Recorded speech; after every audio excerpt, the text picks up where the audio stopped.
Thank you very much. Again, good evening, everyone. Welcome to this special Brown Act training session at 5:30 on March 8th, 2021 of the Costa Mesa Planning Commission. I call the special Brown Act training session to order and ask you to join me in the Pledge of Allegiance. Commissioners, please mute your microphones. And ready, begin. I pledge allegiance to the flag of the United States of America and to the republic for which it stands, one nation under God, indivisible, with liberty and justice for all.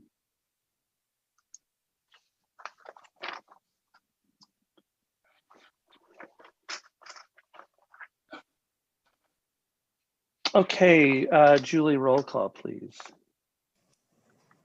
Chair Jericho, Here. Vice Chair Colbert, Present.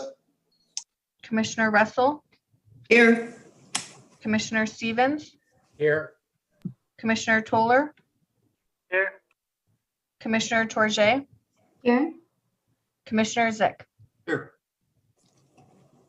Thank you, Julie.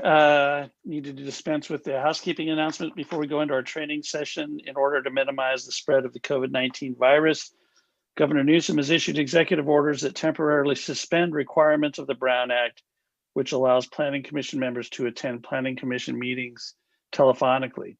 Given the health risks associated with the COVID-19 virus, the City Council chambers will be closed to the public until further notice. If you would like to participate in this special training session, or you can participate in the meeting later on tonight via the following options. You are strongly encouraged to observe the Planning Commission meeting live on Costa Mesa TV, Spectrum Channel 3, and AT&T Uverse Channel 99, and online at youtube.com/Costa Mesa TV. You can also participate via Zoom by following the instructions on tonight's agenda, which you can find online at the city's website. During the public comment portion of the meeting, if you are participating via Zoom webinar, use the raise hand function located in the participants window and wait for city staff to announce your name and unmute your line when it is time for you to speak. Comments are limited to 3 minutes or as otherwise directed. You can also participate in tonight's meeting via telephone by dialing 1-669-900-6833. The webinar ID is 960-6037-9921, and the passcode is 595958. During the public comment period, if you are participating by telephone, press *9 to add yourself to the queue and wait for city staff to announce your name, phone number, and then press *6 to unmute your line when it is your turn to speak. Comments are limited to 3 minutes or as otherwise directed. Okay, with that, we go to announcements and presentations under the Special Brown Act training, and I'll turn it over to Mr. Preziosi. Thank you, Chair Jericho.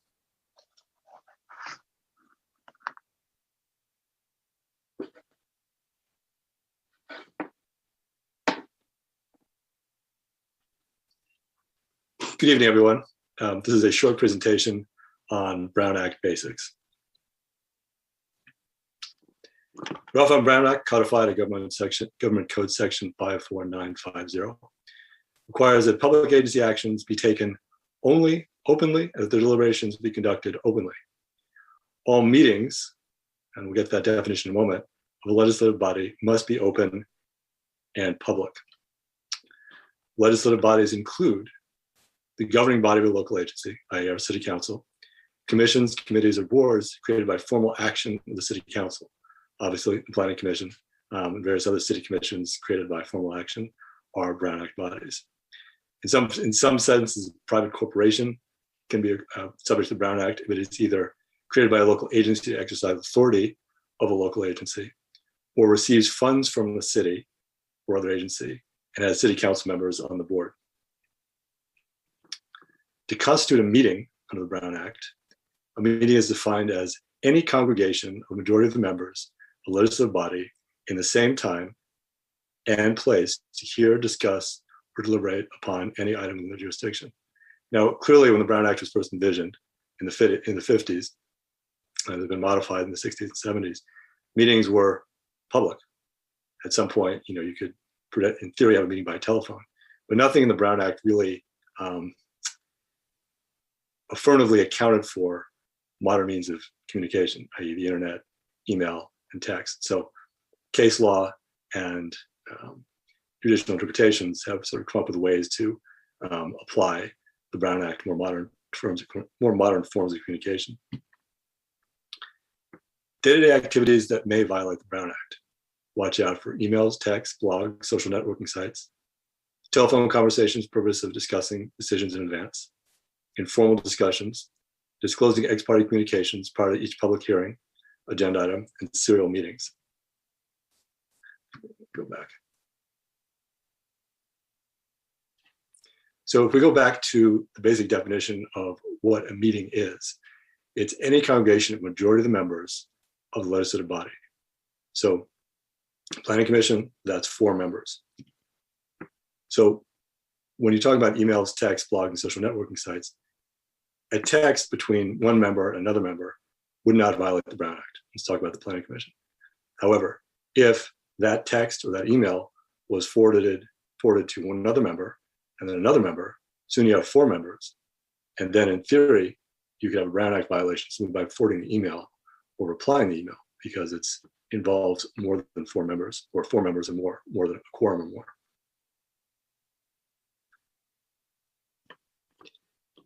Emails are probably the easiest way and the most common way for people to inadvertently violate the Brown Act.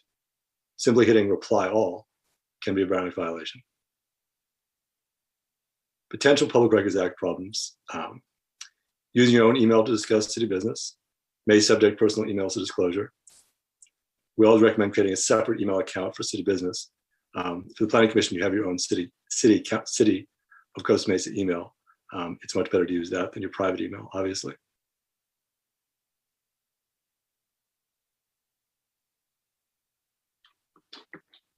I'm going to pause this for just one moment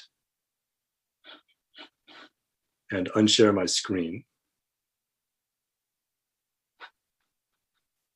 And I'll be back in a moment.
Thank you. Can everyone hear me?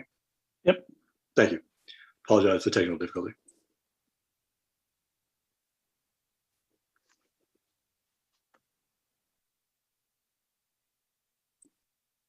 As I said, emails make it easy to inadvertently violate the Brown Act.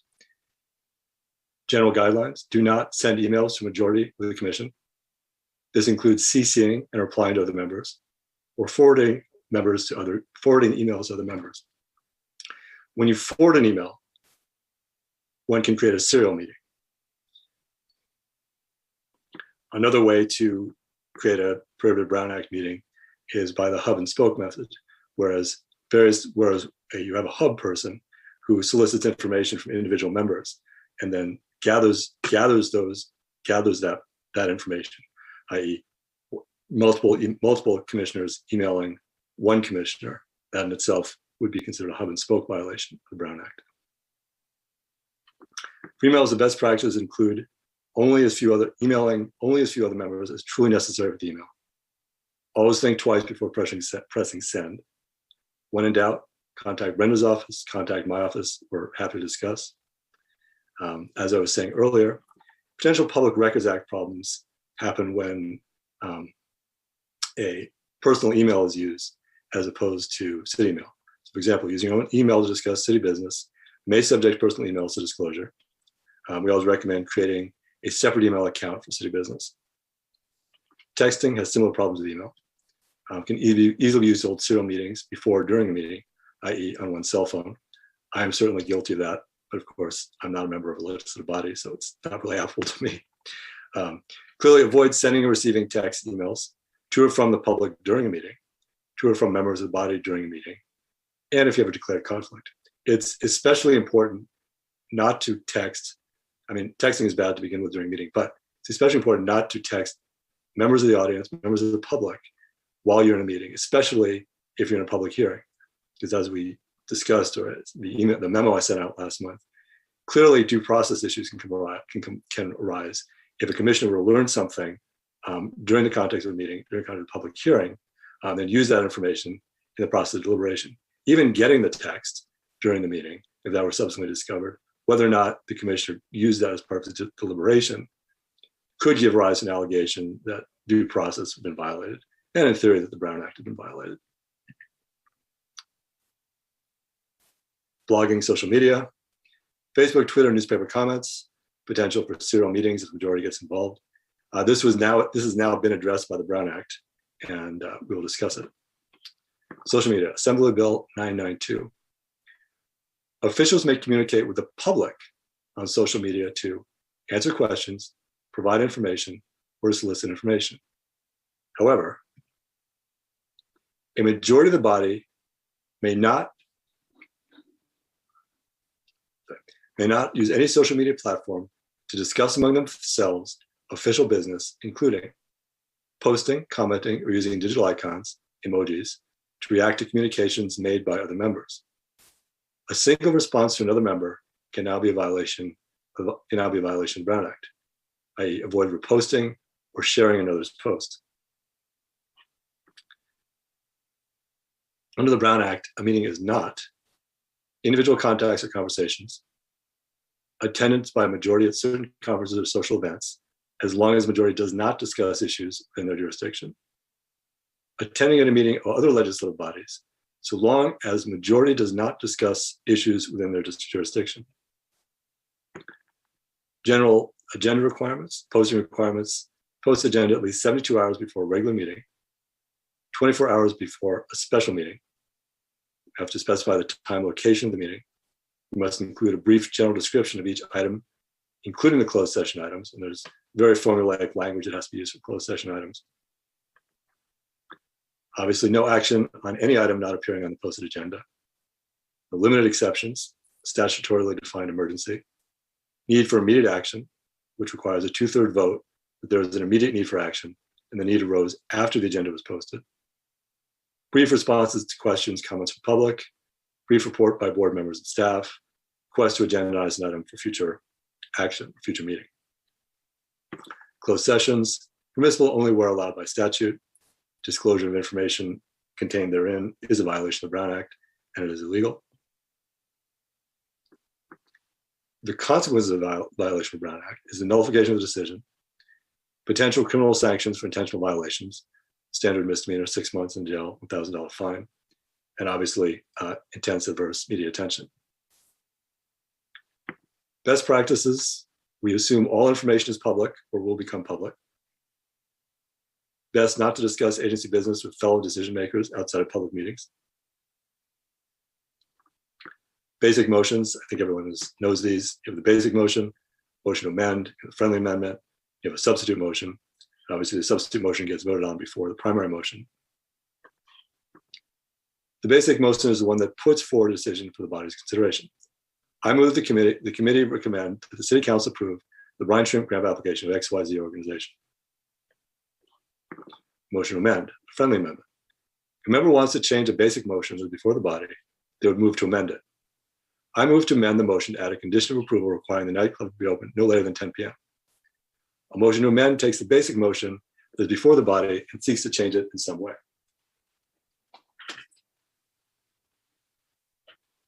A substitute motion, if a member wants to completely do away with the basic motion that is before the body and put a new motion before the body, they would move a substitute motion.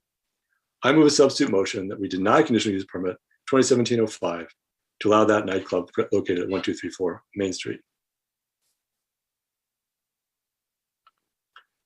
The basic role of advisory bodies. The Planning Commission is a little bit different than most advisory bodies. This Brown Act training is designed for all advisory bodies in the city. Obviously, the Planning Commission has a statutorily prescribed authority to take certain actions that most advisory bodies don't. The general role of advisory bodies is improve the quality of city government by providing the council with resources to make better informed decisions, serve as the eyes and ears of the council for issues and matters that might not receive the attention they deserve, improve the lines of communication between the public and the council by providing more opportunities for discussion of public issues. Now, obviously, the powers of advisory bodies are fairly limited. I'm not specifically including the Planning Commission here. They're empowered only to make recommendations to the council or city staff. While they may work closely with advisory bodies, city staff members remain responsible to their immediate supervisors, ultimately to the city council. Advisory bodies have no supervisory authority over staff members, but they're encouraged to treat them with decorum, of course. General ethical principles applicable to all Brown Act bodies. Duties of an advisory body members shall be performed in good faith in a manner which the member believes to be the best interest of the city. It is improper for any member to utilize for personal financial gain or otherwise self-dealing manner any information which is received by reason of said membership and not a member of public record. Regarding specific questions regarding possible ethical issues or conflicts of interest, obviously be reviewed with a staff liaison, city attorney, or city clerk in advance of the subject meeting or discussion. I am always available. Ms. Barlow is always available if ethical issues come up. And we encourage you to contact us in advance rather than asking after the meeting occurs. That was a short, abbreviated to the point version of the Brown Act training. I'd be happy to go through it and discuss any questions anyone has on any of the specific topics we covered. Okay, thank you, Mr. President. Oh, geez. Did I lose him? No, over there.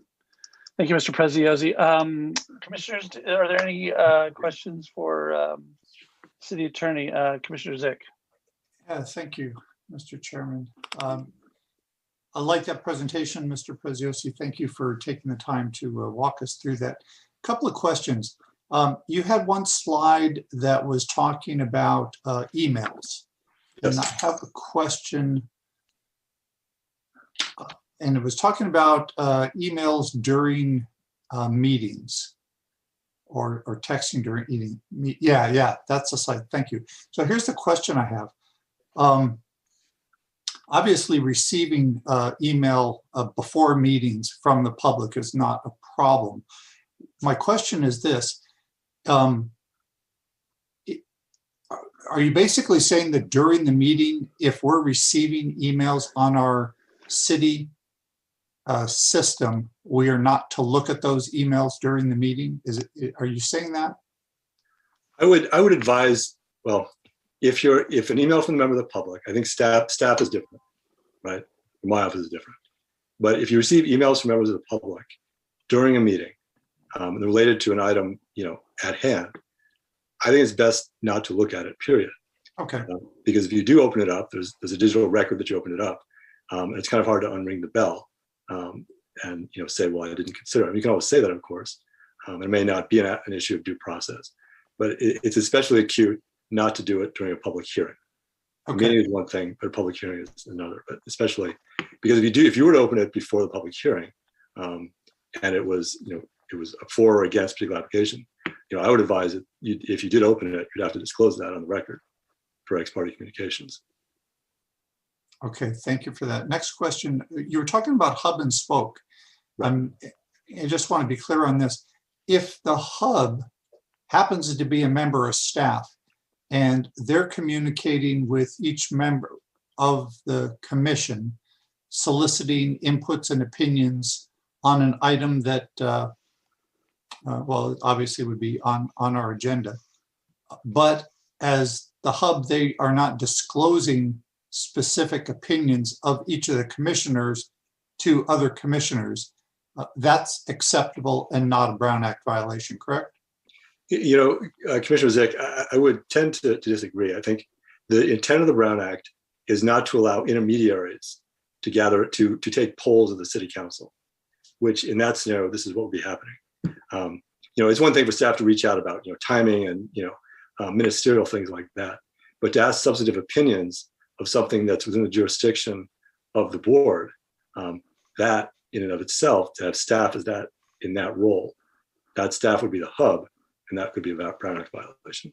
Okay, I probably have a follow-up question for you. I'll take offline. My next question, let's see.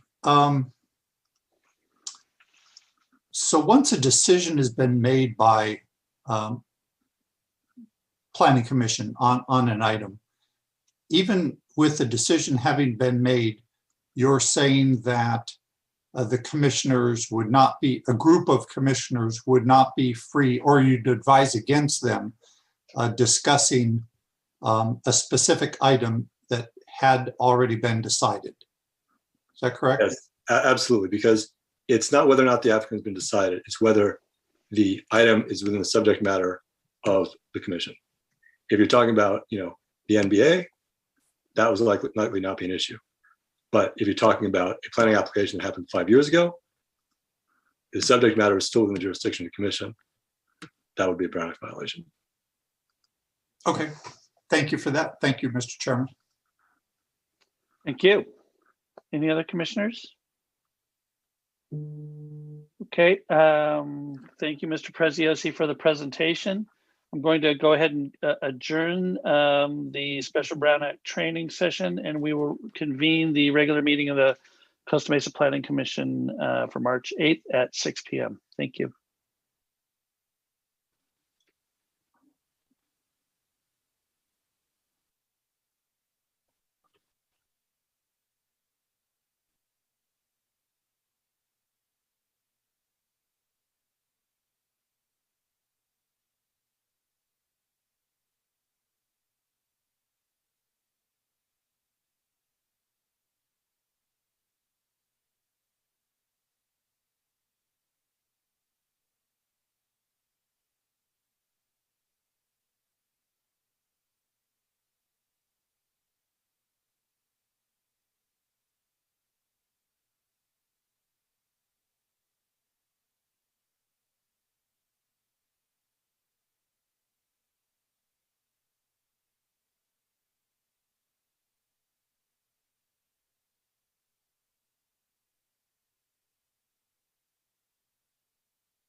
Okay, we are back now. I'm calling the regularly scheduled meeting of the Costa Mesa Planning Commission meeting for March 8th, 2021 to order, following our 5:30 special Brown Act training session, at which I read the COVID-19 announcement, and the roll was taken. All commissioners are in attendance.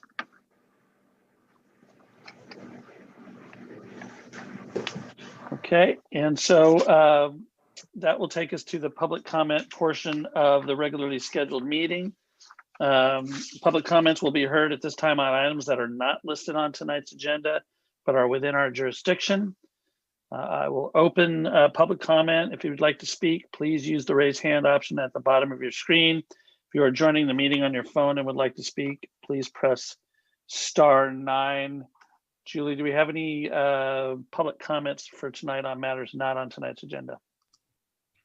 Yes, we do. Wendy Lease, you may provide your public comment. Okay, good evening, planning commissioners. I'm thankful that the item regarding Triangle Square has been continued. It will be a year next month since my fellow Costa Masons and I have been researching, investigating, studying, praying about this project. It's interesting that it isn't just people from one party, one interest group. We are just plain Costa Masons who believe that this plan as presented is not a good advertising promotion plan for our city. It's a weak plan. One point I just want to point out to you tonight is that in going through the 4 batches of public records I received, there is mention of outreach, and please send names of people who are interested. But I have personally spoken to 3 people. 1 lives on Fullerton and 2 live on 19th with right by Mothers that never received an invite. So I don't believe that the consultant and the owner really wanted to know about the reasons why so many of us oppose this for safety and just aesthetics for our city. So I appreciate you listening to me, and in the next few weeks, I'm sure you're going to hear from other residents because we will have more time to find more information and reasons to oppose this project. Thank you very much. Have a nice evening. Thank you, Ms. Lease. Julie, next speaker, please. Cynthia McDonald, you may provide your public comment. Good evening, Commissioner. Cynthia McDonald. I too wanted to make a comment about the Triangle Square issue. I noticed that the public hearing did not get closed at the last meeting, so that anybody who made a public comment at that meeting would then be precluded from making further comments on the upcoming revised development agreement. So do you intend to allow us to make comments to the revised agreement in April is my question. Yes, ma'am, we will. Thank you very much. That's Okay, thank you. Next speaker. Phone number ending in 698, you may provide your public comment. Hello, this is Stephen Chan. I'm calling today to talk about the numbers in the Smart and Final situation. On December 1st, 90 days ago, I played a video that was edited by the city staff, and it was a video of my neighbor, the hedge fund run Smart and Final, coaching our family backyards in the fun use of the N-word and a whole lot of other expletives at the top of their lungs on Thanksgiving. On December 1st, 90 days ago, I and 3 of my English as a second language neighbors spoke about the out of control Smart and Final. We won't talk about the 2 years of prior contact to city officials that were made. We'll go down that hole at another time. But in the last 2 city council meetings, the city manager has repeatedly stated a bunch of so-called details. So 20 houses surrounding, 11 contacts made, 2 complainants found. In fact, this is nothing more than a dog and pony by the city and its staff over this matter. Why is the city manager downplaying the number of complainants? Is it because none of the Smart and Final complainants are white? The impact zone of the rear of this store is 6, maybe 8 houses. Of those, on December 1st, half of these property residents went to city council and voiced complaints about the negative impacts and the city staff's non-enforcement of this site. Please ask the city manager to stop these misrepresentations. At the last city council meeting, Smart and Final was allowed to crow about what they do in charitable things.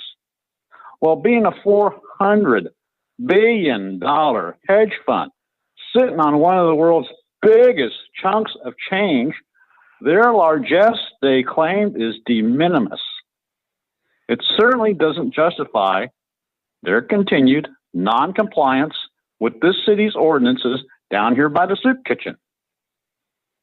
We again ask the city to do its job and abate the public nuisance it had a direct hand in creating and continues to enable.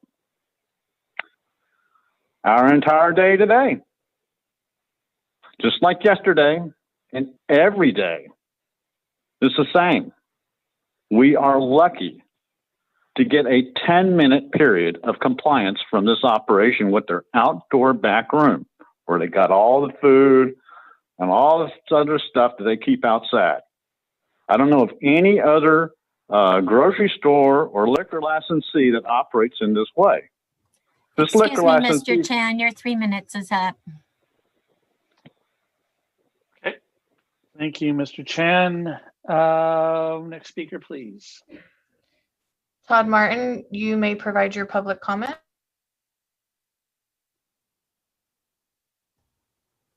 Can you hear me okay? Yes, sir. Okay. Yeah, I was calling in response to kind of what Wendy was talking about with the LED billboards. Are we going to be discussing that tonight, or is that being put off till April 14th? The commission has not made a decision tonight yet, Mr. Martin. Staff has recommended a continuance, and we'll get to that shortly and decide what we want to do. Okay. Yeah, I appreciate you guys all showing up. If we are going to talk about it, I'll stay on the call. If not, I'll probably exit. So hopefully the sooner the better we make that decision. But that's it. Thank you very much. Thank you, sir. Any other public comments? Okay. Anybody by telephone, Ms. Green? Ms. Golden? Mr. Chairman, we have another public comment. I see that, Mr. Luther. Yes. Okay. Hi, everyone. How are you guys today? We're doing well. Go ahead, sir. Hey, thanks for your follow-up on that. I sent an email earlier today. I'm expressing my concern about the light issue, and I just wanted to confirm it. I didn't get a return reply, so I just want to make sure you did receive it. And like you said, it looks like we might be discussing that more next month. But did you receive my email? I did, sir. Okay. You know, I first moved to Costa Mesa in 2004, and I know what traffic is on Newport Boulevard, and my big concern is it'll become a safety issue. I've been doing my own research and that as well, and it's evident. I guess I wonder, kind of asking rhetorically, what's changed for them other than COVID, which could be a good excuse or reason to justify them asking for this, but they purchased the property years ago knowing the risk of that, and then they advertise, as you know, all the traffic we get through there. So asking that we say no to their proposal. Thank you guys for your time. Thank you for your comment. Looks like we have a couple more speakers. Yes, caller in user 1, you may provide your public comment. Hey, Chairman, can we just hold the public comment for a second? I have a quick question. Sure. I have a quick question. So we have I mean, it doesn't matter to me how we do this, but I just think we should have an understanding of what the procedure is. We've had a number of comments in public comment about the triangle LED sign. That item is going to come up and we're going to decide whether to continue it. I just want to make sure, I mean, that are we taking those comments now, or are we going to defer those to when the item comes up? And if people have spoken on the topic, will they be able to talk again when public hearing, or whatever the number is? Yeah, public hearing item number 1 regarding the continuance comes up. So good questions. One, I think it's the prerogative of the chair to determine whether or not a topic that somebody's speaking on is appropriate or not. Given the few number of people that were speaking, I didn't think it was a problem.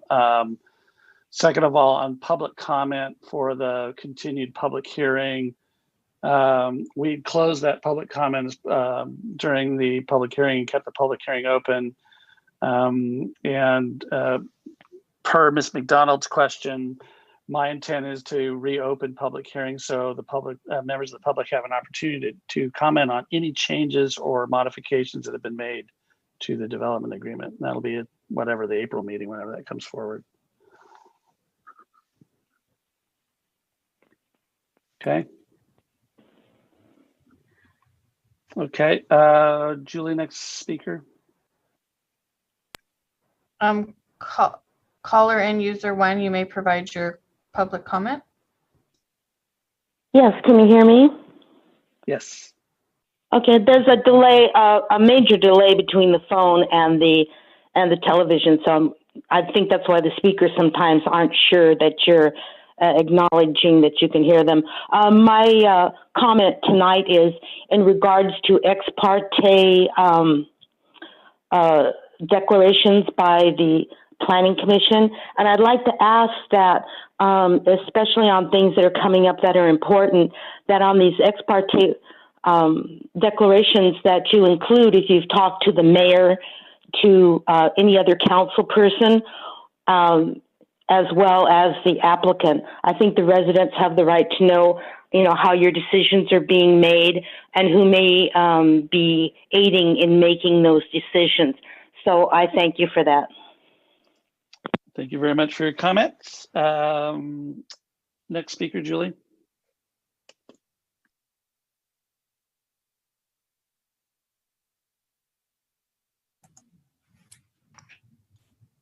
The next speaker is Linda Morgan. You may speak. Hi, greetings. I need a little more clarification. I've heard that this portion is not for comments on LED, and then I've heard that it may not be discussed tonight. And I wanted. So, Ms. Morgan, what do I do? So you may speak on the item. You may speak on the topic you want to speak on tonight.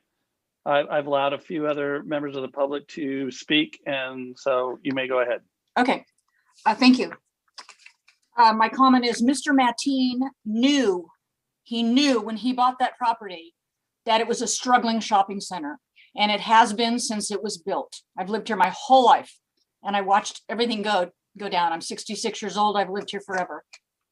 It was a struggling shopping center. It continues to be a struggling shopping center. And while I know all the business owners in there are probably going to speak tonight in defense of them because they're all struggling, every business in Costa Mesa is struggling. So I encourage you to put this item to bed, to say no to these people on the LED. It affects our neighborhood. We do not want it. He knew when he bought it that it struggled. So he needs to go back and figure out another way to make it better, the parking, whatever it may be. My suggestion is we plow it all down and we build a beautiful park. So when you come off the ugly 55 freeway into our beautiful city of Costa Mesa, there's something nice to look at instead of flashing LED lights. Please, please get this off the table and be done with them. No more. Thank you for your time. Thank you. Okay, seeing no one else, I'll close public comment.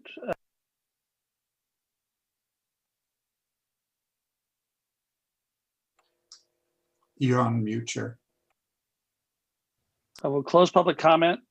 Thank you, Commissioner Zick. That takes us to Planning Commissioner comments and suggestions. We'll start tonight with Commissioner Russell. Thank you. First thing is the Parks and Recreation has their park hop extravaganza. There's 6 of the parks in the city that have giant eggs. If you go around and do a selfie at each of them, the first 25 people that collect them all will get a gift. It's really a fun way to go around and see the parks, and kind of replaces some of the egg hunts that we can't do this year. Secondly, tomorrow is the supervisor's election. Don't forget to vote. Voting is a right, and if we don't use it, then we have no one else to blame but ourselves. And then lastly, today is International Women's Day, and the theme for this year is "A challenged world is an alert world," calling to challenge gender bias and inequality. So let's all take this day to look at how to deal with that and to move forward. Thank you. Thank you. Commissioner Stevens. My only comment was going to be to remind everybody, as Commissioner Russell did, that tomorrow is the election. It's very important. It's the District 2 Board of Supervisors election. There are only 5 supervisors, and our district covers a lot of ground. It goes all the way from Newport Beach all the way to Los Alamitos. And the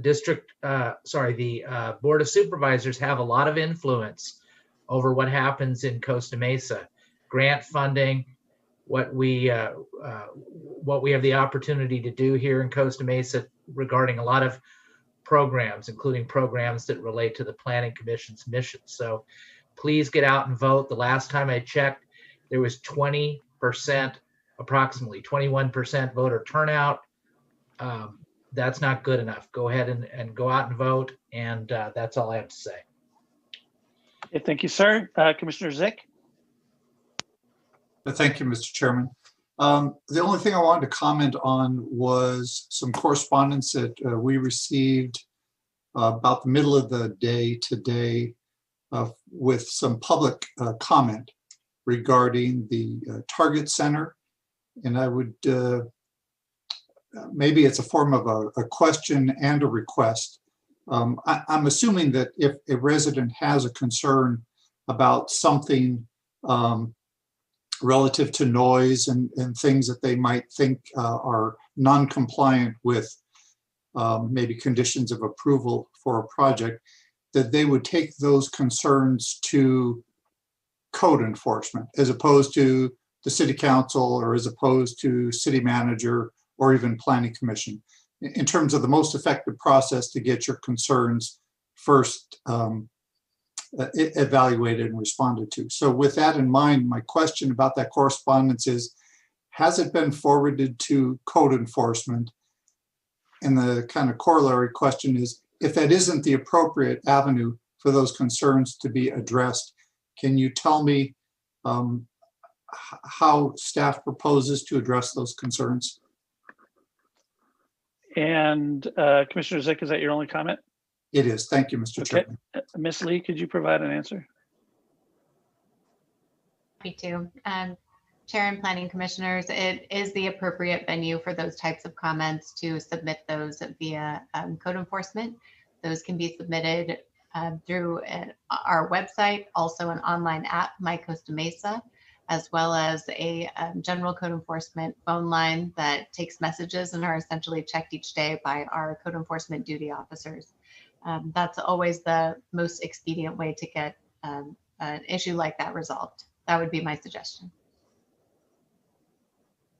Okay, thank you. Commissioner Tourget. Yeah, I have some comments tonight just as an appreciation for, there was a lot of road work happening in Westside Costa Mesa, especially in my streets, bounded by Harbor and 19th and Placentia. And I was pleasantly surprised that after the road work was complete, the street had been repainted to allow for a really neat bike lane that was already going on my street, but is designed to be a lot safer, more visible, with high visibility crosswalks. So I just wanted to thank the city for actually doing, not to say the easy work of repainting, because I know it's not, it's a big step to do, but it's, you know, just that the fact that we can repaint our streets and allow for better walkability and bikeability, especially in front of a school, was great to see, and it was a pleasant surprise. So I just wanted to acknowledge that that was happening on the west side for folks who don't drive down the streets often. Okay, thank you very much. Commissioner Toller. Thank you, Mr. Chair. I have a few comments tonight, and I apologize in advance. I'm going to try to be brief and respectful of everyone's time. I appreciate Commissioner Zick's comment about Target. I had the same question, but didn't know how to put it, so I'm glad we're getting that resolved. Also, Commissioner Tourget, thank you for bringing that up. That street project was off my radar, and now I'm going to have to go check it out, and I look forward to doing so. Trellis, first of all, Trellis, we're very lucky, the city of Costa Mesa, to have this group. They're a group that acts as a facilitator between the city, other agencies, churches, businesses, residents, everyone really, and collaborating together to see how we can tackle challenges that are specific to Costa Mesa, not national, not California, but Costa Mesa challenges. They've done a lot of really admirable work on homelessness and literacy in schools. They have a Love Our City and Beyond celebration coming up this Saturday. There's going to be entertainment. There's going to be some opportunities to help keep supporting them. WeAreTrellis.com. If you go to their website, they have a banner at the top where you could find out all the information for that. So that's March 13th, this coming Saturday, 6 to 9 p.m. Next, Ms. Green, as I mentioned in my comments a few meetings ago, Caltrans in 2017 adopted a plan. It's called Towards an Active California. It's a really ambitious and a plan you wouldn't expect to see from our state Department of Transportation. It's all about having more context-sensitive designs, empowering a mode shift from driving-only communities to create opportunities for people to walk and bike more.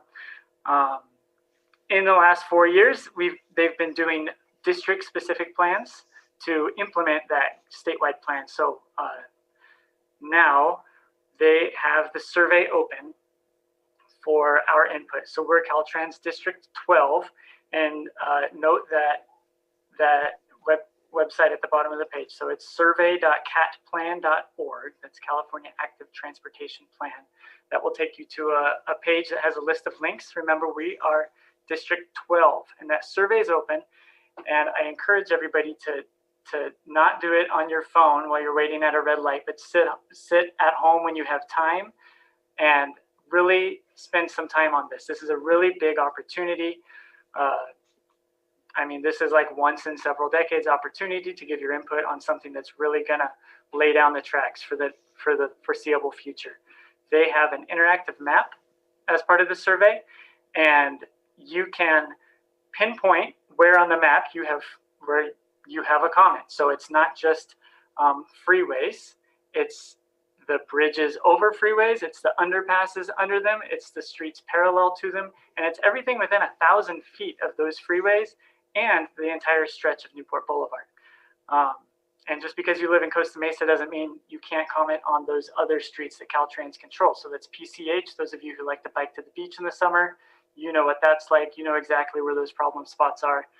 This survey allows you to give open-ended answers. So you could, there's a multiple choice. You could say, you could pick the options they give you, but you could also write exactly, specifically what the problems are where. So I encourage everybody to take some time on this. It's going to close at the end of the month, so don't waste time. Ms. Green, stay on this for a second. I have one more comment, and I didn't want to bring this up. I was a little nervous about it, but last week there was some comments from the dais about renters. And so I'm going to counterbalance that a little bit.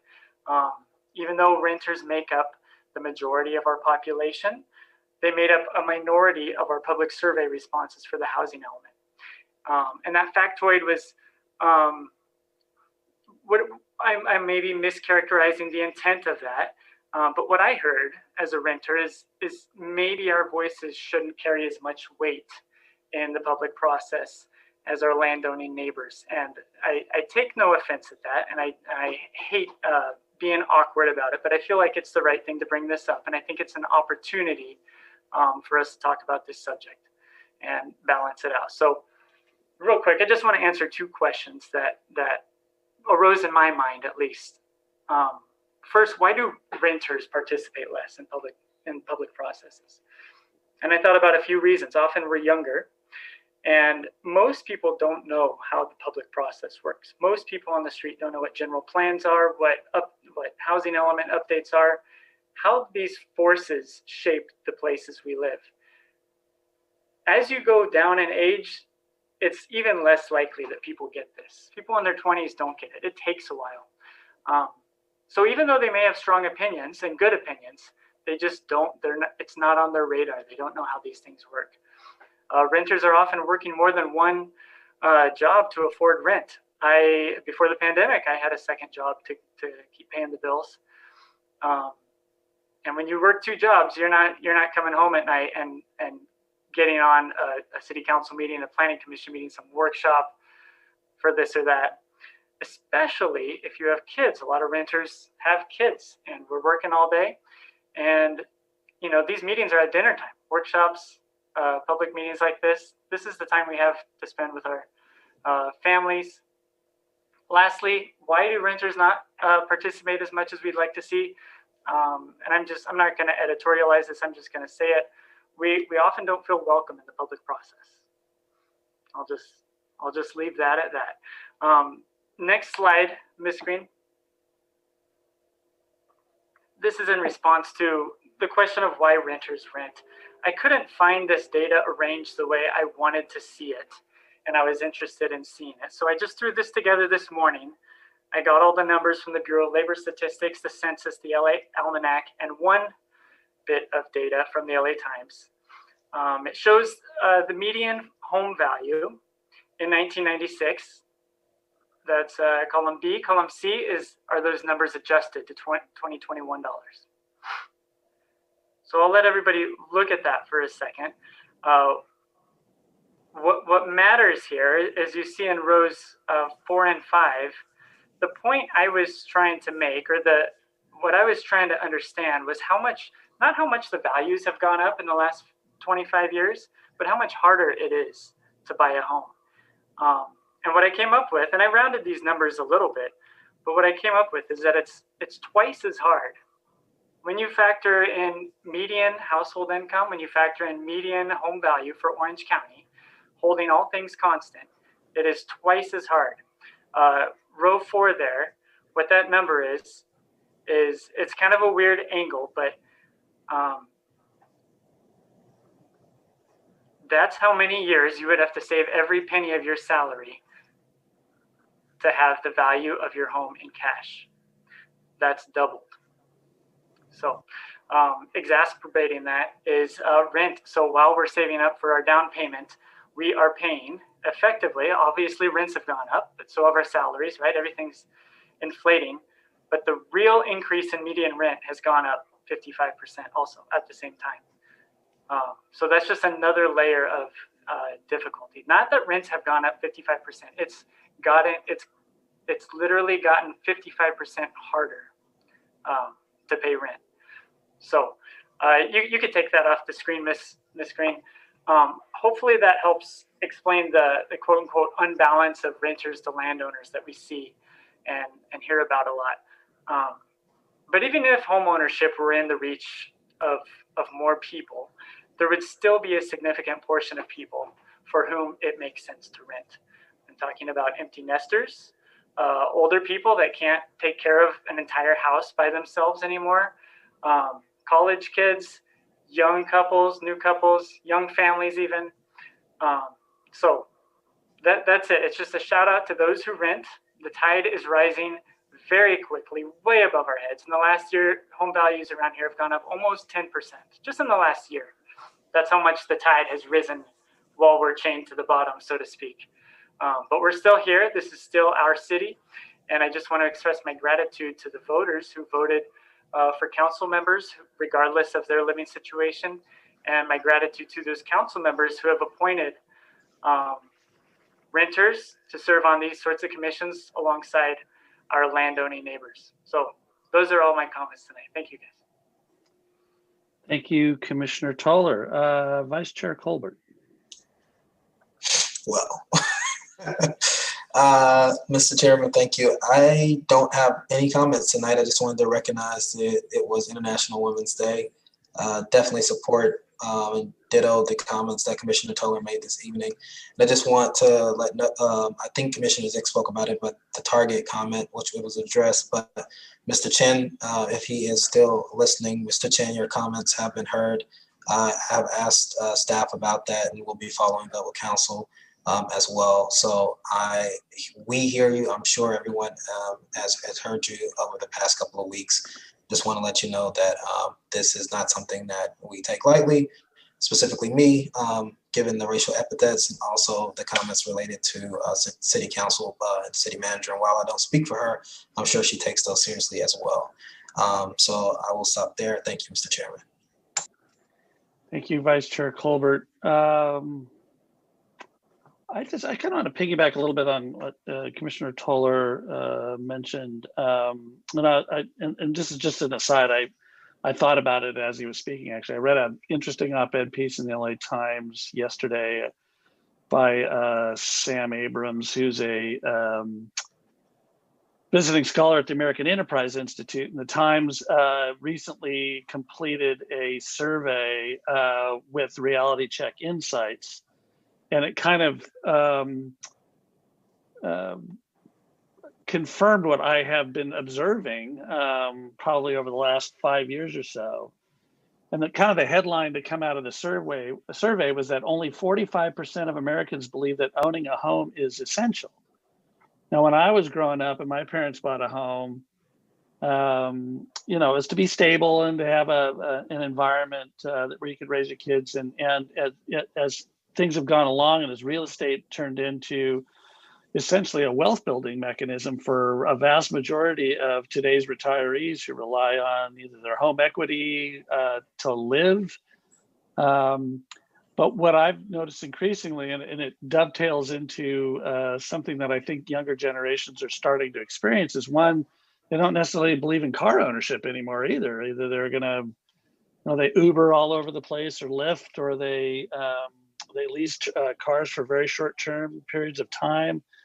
And then the other thing is, I saw an interesting study today too on CNBC. They did a quick survey of people, I think it was 18 to 27, something like that. They were going to utilize half their COVID-19 relief money, the next batch coming through. They had planned to invest 50% of that in the stock market, which I found encouraging. So, real estate to me is kind of the wealth building mechanism that it's been for the last 2 or 3 generations, or how people have perceived it, is shifting. And I think you're seeing, and I think Commissioner Toller's comments speak to that a little bit. And I think comments that Vice Chair Colbert has made in the past is that I don't know that renters aren't any less invested in the well-being of their community than homeowners. And I think they're just choosing to live their lives differently to kind of keep some freedom about where and how they live, and are building wealth in other ways, which there's certainly plenty of opportunities to build wealth in other ways in this community and in every community. So I just wanted to kind of acknowledge Commissioner Toller's comments and recognize them for what they are, is that I think there's a whole lot going on in our American culture and in our society. And I think old beliefs that served generations well are starting to change. And I think that includes perceptions about ownership, period, let alone home ownership. So anyway, just good comments. And I wanted to piggyback on what you said, Commissioner Toller. So those are my comments for tonight. That takes us to consent calendar. We have no items on the consent calendar tonight. So we'll move to public hearing. And Julie, I'll ask you to read public hearing item number 1 into the record, which is a continuation of an open public hearing. So Julie, please read it. Public hearing item number 1, zoning application 19-68 for a planned signing program and development agreement 20-01 for Triangle Square at 1870 Harbor Boulevard and 1875 Newport Boulevard. This item was continued from the April 13th, 2020 and February 8th, 2021 Planning Commission meetings. Staff requests that the Planning Commission continue this item to the April 12th, 2021 Planning Commission meeting. We have received public comments that have been provided to the Commission and made a part of the record. This is a call to report any ex parte communications. Commissioners, before I make a motion to continue, are there any ex parte communications to report? We'll start with Commissioner Stevens and then Commissioner Zick. So these are just the ex parte communications that I've correct, sir. received since the last hearing. That's correct. So I spoke on the telephone with Cynthia McDonald. I spoke on the telephone with Tyler Mateen and Coralie Newman. I received an email or had email exchange with Wendy Lease. I spoke on the telephone with Todd Martin. I received email or exchanged email correspondence with Flo Martin, and I exchanged email correspondence with Katie Arthur. And then today we received some additional email, and I can't recall the name, but it was addressed to all of the counts of the planning commissioners. Okay, thank you, sir. Commissioner Zick and then Vice Chair Colbert. That was similar to Commissioner Stevens. I've received quite a number of emails from members of the public through my city email system.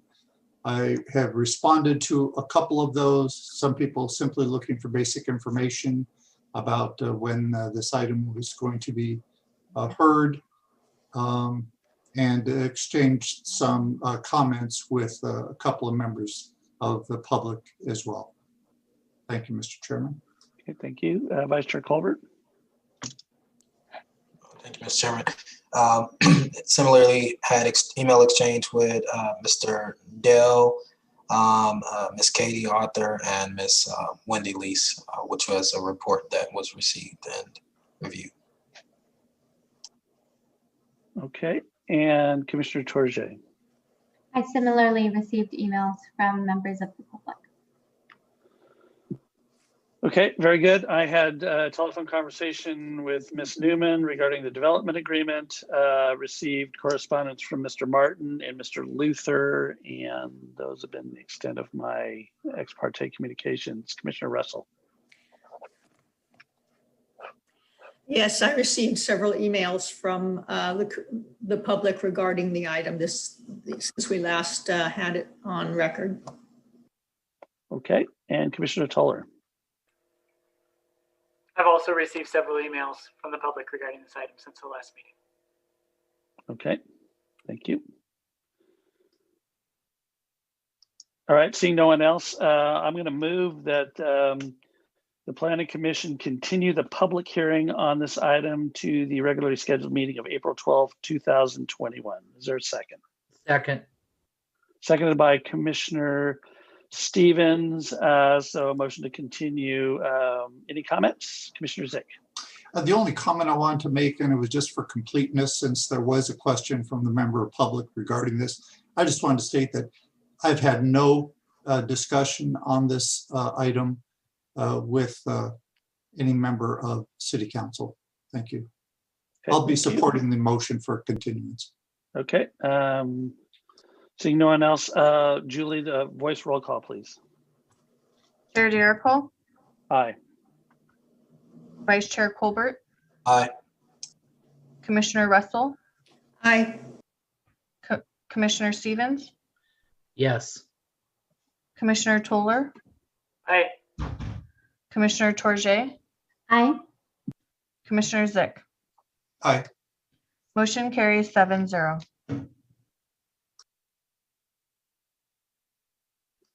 Okay, thank you very much.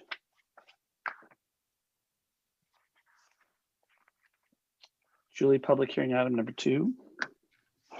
Public hearing item number 2, extension to an amendment of the Sakioka Farms Development Agreement DA-99-02, DA-20-03, Sakioka Lot 2, 14850 Sunflower Avenue. Please note that we have received one public comment that has been provided to the commission and made a part of the record. This is a call to report any ex parte communications. Commissioners, please raise your hand if you had ex parte communications. We'll start with Commissioner Russell and then Commissioner Zick. Yes, I had some emails from the community, and I had a phone conversation with the applicant this afternoon. Okay. Commissioner Zick and then Commissioner Stevens. I also received an email from a member of the public regarding this item and had a brief conversation with George Sakioka prior to receiving the staff report. Okay, thank you. Commissioner Stevens. I spoke with George Sakioka last week briefly, and I received the same email I think that everybody else did, or emails from Kathy Esfahani. Okay, thank you very much. I had a telephone conversation with Mr. Sakioka last Friday, and then received Ms. Esfahani's email today, and also had a telephone conversation with Ms. Esfahani earlier this afternoon. So, having said that, Ms. Walsh, the floor is yours. Thank you, Chair.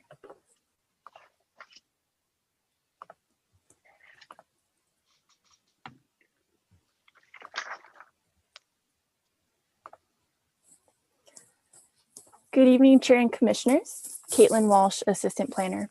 The item before you is a request for an extension to an amendment of Sakioka Farms Development Agreement for the property located at 14850 Sunflower Avenue. Development Agreement 20-03 is a request to extend the term of the Sakioka Farms Development Agreement 99-02 for an additional 10 years until 2031. The Development Agreement 99-02 is the original agreement for Sakioka Farms that was approved on November 1st, 1999 and executed between the city and Sunflower Partners and Roy K. Sakioka and Sons. This agreement includes Sakioka Farms Lot 1, a 40-acre parcel located east of Sakioka Drive, north of Anton Boulevard and south of Sunflower Avenue, as well as Sakioka Farms Lot 2, a 33-acre parcel located north of the 405 freeway, west of Main Street and the 55 freeway, east of Experience Solutions, and south of Sunflower Avenue. The agreement facilitated dedication of the fee simple interest in land needed for freeway on and off ramps which cross a portion of Lot 2 along the south side of Anton Boulevard, as well as recognize previous land dedications made by the developer for other public improvements, including streets and the Metro Fire Station. In exchange for these dedications, the developer received vesting rights for a period of 20 years under land use regulations effective at that time, including the General Plan, Zoning Code, and North Costa Mesa Specific Plan. The effective date of the agreement is May 15th, 2001, the date of the recorded easement deeds. The agreement is effective for 20 years until May 15th, 2021, unless otherwise extended by both parties. The agreement has not been amended since its original adoption by City Council in 2001. On February 17, 2004, the city approved a partial assignment of the agreement to reflect a division of ownership within the Sakioka families. The assignment and assumption of the development agreement reflects the ownership changes and allocates the obligations of the developer under the agreement among the current owners of the property. Since 2001, Lot 1 has been developed with an 890-unit apartment complex, the Enclave, and all obligations related to Lot 1 have been met, and the remaining provisions of this agreement are only applicable to Lot 2. Here's a closer look of Sakioka Lot 2, the 33-acre parcel located in the town center area of the city adjacent to Anton Boulevard. The site is designated Urban Center Commercial by the general plan and is zoned Planned Development Commercial PDC. Lot 2 is also located in Area 8 of the North Costa Mesa specific plan. Lot 2 is owned by Roy K. Sakioka and Sons. The applicant has not undertaken any development activities on Lot 2, and the site remains in agricultural use. However, an application is currently under review to allow Tanaka Farms to conduct farming and U-pick activities on the property. Therefore, the remaining obligations of the agreement as they relate to Lot 2 have yet to be fulfilled. The next few slides summarize the development agreement obligations on part of the developer, which were last reviewed by the Planning Commission in 2013. Pursuant to the development agreement. Excuse me, Ms. Walsh, can I just, this is John Stevens. You know, it just occurred to me as you were going over that I need to recuse myself from this item because my law office is at 575 Anton. So I'm going to go off and not vote on this or participate any further. Okay? Understood. Commissioner Stevens, if you would stay on and we'll put you in the in a separate room, please. I will. Thank you. May I continue? Please. Okay. So pursuant to the development agreement, the developer has dedicated the dedication agreement, ramp deed, and private road deed for certain easements and fee interest that have been granted to the city, and has dedicated certain rights of way for city bus turnouts along Anton Boulevard. Therefore, the first two obligations on the slide have been are complete. The agreement also includes provisions relative to the payment of park impact fees for subsequent residential development and traffic impact fees for all development on lots 1 and 2. As mentioned, the Planning Commission approved a master plan for an 890-unit, 3-story apartment community for the Enclave in 2006. And as such, the park and impact fees related to Lot 1 have already been submitted. Therefore, the park and traffic impact fees for Lot 2 are pending a development proposal. The agreement also includes provisions relative to the dedication of a maximum 1-acre site for a future urban rail transit station on Lot 2. Although the Orange County Light Rail project originally envisioned by OCTA when this DA was approved is presently on hold, a dedication may be required when the developer receives final approval of all necessary future development approvals. Therefore, this obligation is also pending. The agreement also includes provisions relative to the city reserving its right in the future to exercise its power of eminent domain to acquire property for a future urban rail track line on Lot 2. So should the urban rail project be adopted, the city will work with the developer to minimize impacts on the property from the final alignment of the track. And the developer will reserve the space for a future track line when designating any future development proposal. So this obligation is also pending.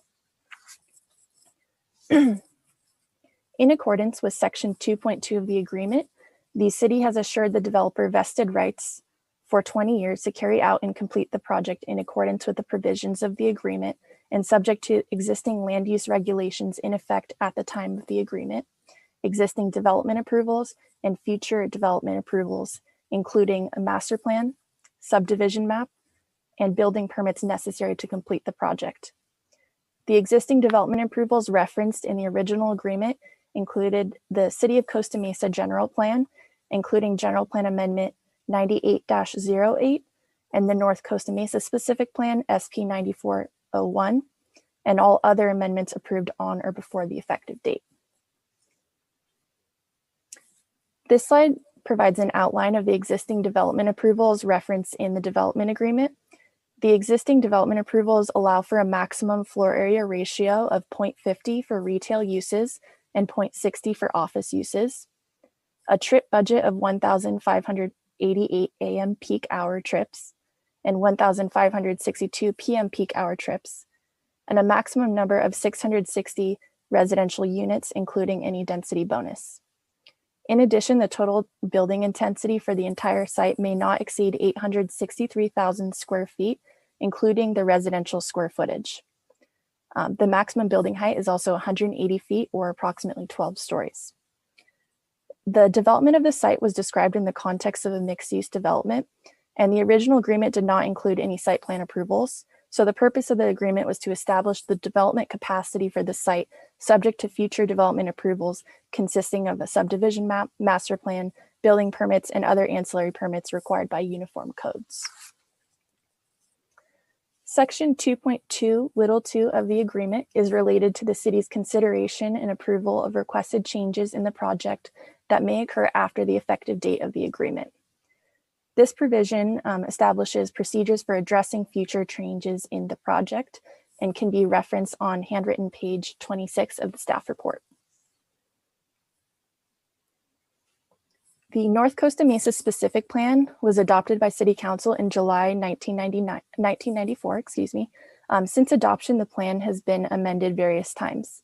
As it applies to Lot 2, the specific plan has been amended twice, once on November 15th, 2011, and again on September 6th, 2016, following the 2015 to 2035 general plan update.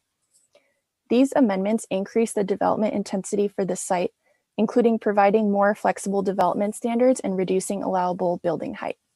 These amendments are not specifically referenced in the development agreement, but are included in the amended North Costa Mesa Specific Plan and General Plan.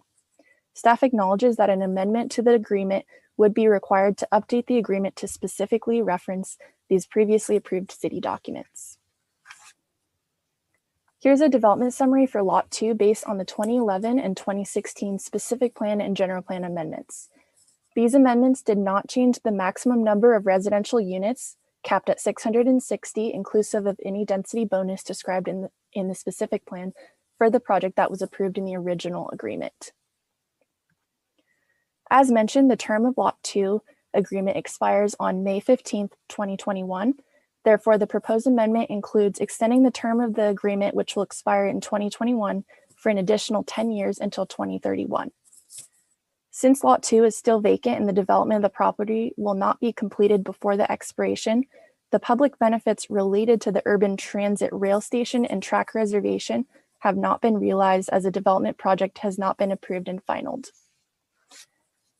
In staff's opinion, approving an extended term will allow the city the opportunity to benefit from the remaining developer obligations should a project be developed within the term of the agreement. Further, both parties acknowledge that the timing of the agreement, the timing for the development of the property depends on a number of factors, including development and finalization of site plans and building programs, market demand and supply, availability of financing, interest rates, and similar factors. Therefore, staff believes that a 10-year extension is reasonable when accounting for time considerations for the developer to prepare development plans and obtain all necessary future development approvals, including but not limited to a master plan, subdivision map, and issuance of building permits. Therefore, staff recommends that the Planning Commission adopt a resolution to recommend that the City Council find that the project is categorically exempt from the provisions of the California Environmental Quality Act per CEQA Guidelines Section 15061B3 General Rule of the CEQA Guidelines because the amendment is merely a time extension for an existing development agreement and does not change the underlying project. In addition, the relevant environmental analysis contained in the approved 2015 to 2035 General Plan EIR is still valid and applicable to the project such that no further environmental review is required. And give first reading to Ordinance 20-21 to approve Development Agreement 20-03. That concludes my presentation. We're available for questions. Thank you. Thank you, Ms. Walsh, very much. Commissioner, questions of staff. I see Commissioner Zick has his hand up. Go ahead, sir. Thank you, Mr. Chairman. Thank you, Ms. Walsh. I found the presentation to be informative. And as is often the case, you had a couple of slides in your presentation that I found interesting and wished I had had an opportunity to study a little further, which ties to a question I'll be asking you. Before I get to that, though, I'm going to approach it this way. If this development agreement were not extended, if it simply expired, I want to make sure I'm understanding the city benefits that we would lose as a result. And the one that seems to stand out to me that we would lose or potentially lose, I guess a high risk of losing, would be this dedication of an urban rail station easement. So before I ask about another one, is it fair to say we would lose that city benefit if this development agreement were to expire? That is correct. Okay. There is another city benefit, and this is on the staff report, page 3, a city benefit that's described, and it's called the payment of park and traffic impact fees. I'm assuming if this development agreement were to expire and a new development application were to come before the city, there still would be an obligation for park and traffic impact fees to be paid, correct? So from that standpoint, this would not be a city benefit we would lose simply by virtue of the development agreement expiring? That is also correct. Okay. There's, I guess, technically one other city benefit that is described in the staff report on page 4, and it has to do with preserving an alignment for urban rail track. And I'm assuming similar to the rail station, that would be a benefit shy of eminent domain. That would be a benefit that we would forfeiture also, correct? Correct. Okay. Now, in terms of what the landowner is able to do with his land, let me start with the 2 slides that you showed. You showed one slide, and I'm not able to determine what the page number was, but it was one slide showed what the development agreement, what the existing approvals allowed. You had the height, the FARs, the number of square footage. You had that slide, and then you had a second slide.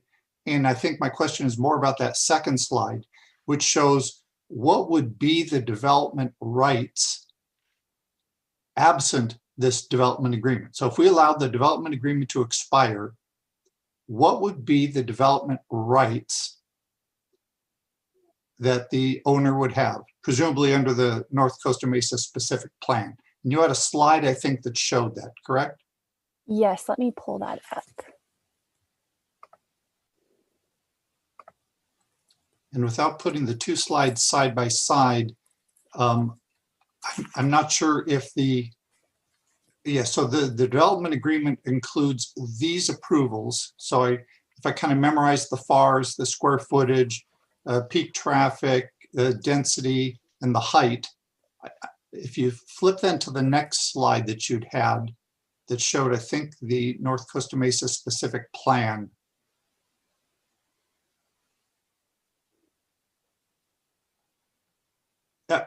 No, there, nope. That one. So am I right that if the development agreement were to expire, this slide represents what the development rights would be on that land, the by right development rights? That's correct. I would just clarify, Commissioner Zick, that any future project is subject to master plan and potentially subdivision map and other approvals like that. So this is the intensity that's provided in the North Costa Mesa specific plan, but it is subject to a future discretionary action, the master plan. Got it. So, but this would approximate if you wanted to contrast what benefit the developer has by virtue of the development agreement, if you wanted to understand how much of a benefit they're receiving by comparing the previous slide to this one, you would see that they're able to plan for higher peak hour trips, a physically taller building, and most likely more overall square footage, correct? That is correct. So the changes from the development summary for when the development agreement was adopted, the changes that did occur were relative to the maximum intensity. So before, it was previously regulated by building square footage. So it was previously could not exceed 863,000 square feet. Now it is the FAR is 1.0 FAR, and also subject to trip budget limitations. And then the other changes were related to the maximum density was 20 dwelling units per acre, and now it's 28 dwelling units per acre and 80 dwelling units per acre for a standalone residential project. And then you're also correct that trip budgets did decrease from the time that from the approvals under the original development agreement, and the building height was reduced from 12 stories to 8 stories. Right, okay. So that helps me understand the real benefit to the property owner by retaining by extending the development and having the development agreement extended. And so here's a question. I'll ask this of the applicant, but I want to ask you in case you also know this. When I looked at the letter from the applicant, and that happens to be on handwritten page 18 and 19, I was trying to understand why there is not so much why there's a request for an extension. That's rather obvious because it's expiring. So that's obvious. The real question is, why hasn't a development occurred, and why would it be important to the developer to retain these rights if there isn't a project on the drawing board or something that's making its way through city planning? So do you have an idea what the developer's underlying intention is with the property and why there's a request for the extension?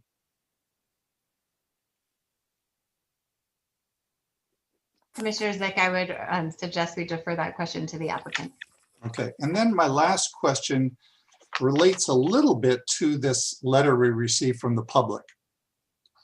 And it expressed a sentiment that I'll exaggerate to make the point behind my question.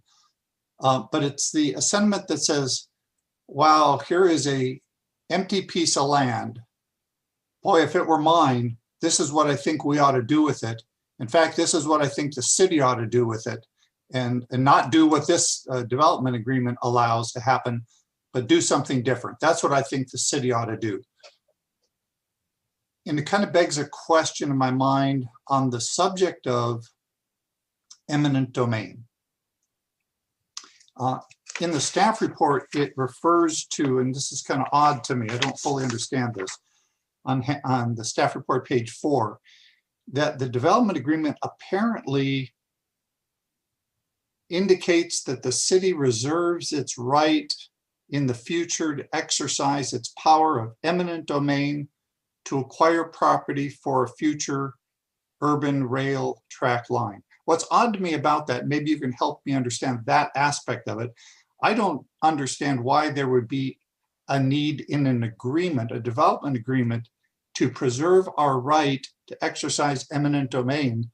I thought eminent domain was something we didn't need to preserve the right. We could just swoop in, provided there was a sufficient legal justification, and exercise eminent domain. So can you explain to me why there is this statement that indicates we've reserved specifically a right to exercise eminent domain? Like if we didn't have that in the development agreement, we wouldn't be able to exercise eminent domain? Caitlin, I'd be happy to take that question. Go ahead, Mr. Preziosi. Thank you, Chair D'Arcol. Commissioner Zick, it's not necessary to cite in the agreement that the city reserves the right of eminent domain. The city can never really bargain away its powers of eminent domain, its police power. Nonetheless, it's not atypical to see a recital like this in an agreement, in a development agreement, especially one of this age, because it clarifies for all the parties that there is no dispute as to eminent domain. I think it's sort of a belt and suspenders approach, but typically eminent domain is not waived in a development agreement if one is silent about it. Okay. And so still on this general subject of eminent domain, my question is this: given a state mandate, and I'm referring now to the RENA allocation, given the state mandate that we have a real plan, a robust plan, not just a paper plan, we talked about this previously, is it conceivable that the city could entertain a discussion on eminent domain on this land or any other land in the city with an eye towards trying to satisfy the state mandate for the regional housing needs assessment allocation? Commissioner Zick, are you asking me that question? Sure. Commissioner Zick, we really can't, I think that would be speculative at this point. Eminent domain is typically taken for public works and such similar endeavors. I mean, that's been somewhat changed by the New London decision several years ago. Nonetheless, I think it'd be entirely speculative to try to answer that question at this point, typically because eminent domain would, in and of itself, require that the city would then take private property for the creation of housing in some form or another. And I think we're not quite there in terms of being able to discuss that as a realistic possibility at this point. So, okay, so let me ask this then. So right now, the development agreement provides for a maximum number of 660 residential units.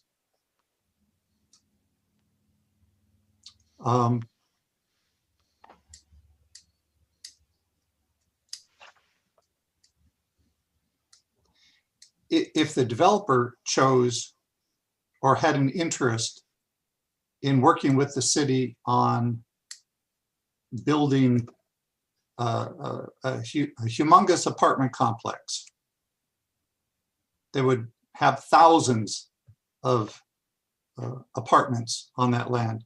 That would be something where the development agreement would then need to be modified, correct?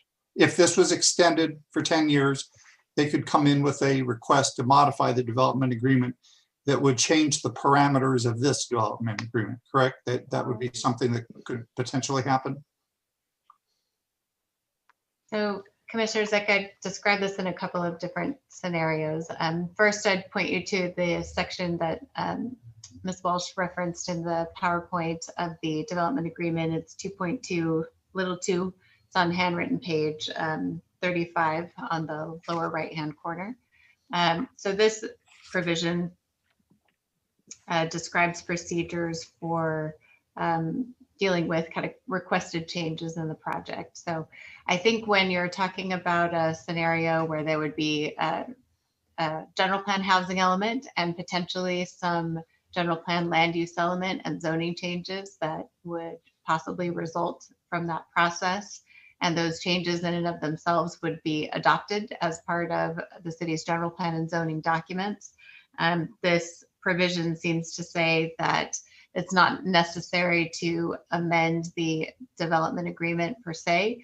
It's just a matter of the applicant opting to comply with the currently adopted general plan and zoning provisions, the regulatory scheme in its totality at that time. So hopefully that answers your question. I don't think that 2.2 little 2, I'll say, is a great example of clear wording, but I think that looking at sort of the development possibilities, that's its intent, it appears. Okay, and I think that helps. I'm trying to understand what our levers are, if they exist even as levers, in response to this idea posed by a member of the public that says, I don't really like what's in this development agreement. So I'd rather you guys not extend it because I'd like to see a whole bunch of housing. In particular, I'd love to see a whole bunch of affordable housing, but that's not up to us. That's up to the developer. So we could say, well, in light of that, we don't extend this development agreement, but that doesn't necessarily get us any closer to a bunch of housing, apartments, low-income housing. It doesn't get us any closer to that if the developer doesn't want to do that, correct? Yes, that's correct. Anytime we're developing a sort of a regulatory scheme via zoning and general plan, it's always the case that it's not required of a developer to take advantage of that regulatory scheme. But I think also just even, you know, with the 2016 general plan update, it's sort of the same scenario. The applicant could propose something that is compliant with the 2016 general plan and zoning scheme. It would be different than what is described in the regulatory agreement, but through this provision, the language appears to allow for that, and the extension of the development agreement provides the opportunity to get the additional public benefits under the development agreement. And the other option would just be it expires and then it would be an application under the existing general plan and zoning, the same as any other. Okay, and it's pretty safe to say, since it was not something recommended in the staff report, staff is not recommending even the consideration of eminent domain to get a completely different kind of a plan for this land, correct? It's not something that we've considered, no. Okay, when was the last time the city actually used eminent domain? I believe our city engineer can speak to that. Mr. Yang? Yes, Commissioner Sick, good evening. So basically, we found out that the last time that the city used eminent domain was, no eminent domain was done in the last 20 years, and the last time was early in the 1990s for the Victoria Street, the widening project. And that was the last time evidence of eminent domain was used in the city. For street widening, okay. Yes. All right, great. That's it for my questions. Thank you, Mr. Chairman. Okay, Commissioner Russell, then Commissioner Torje. Thank you. That was a really helpful report, so thank you to the staff. In reading the letter that we got from the community, and I guess I want some clarification on how this impacts our future planning, because, you know, this is a 20-year-old agreement. They want another 10 years. If we, this is a what-if scenario. If we continued this agreement for another 10 years and say, because I understand that the city is looking at an inclusionary housing ordinance, if that ordinance was put into place, say, next year, and then the applicant in 2 or 3 years wanted to put a housing development there, would there be a way, is the city able to impose the inclusionary housing ordinance onto it? Or does this development agreement preclude that?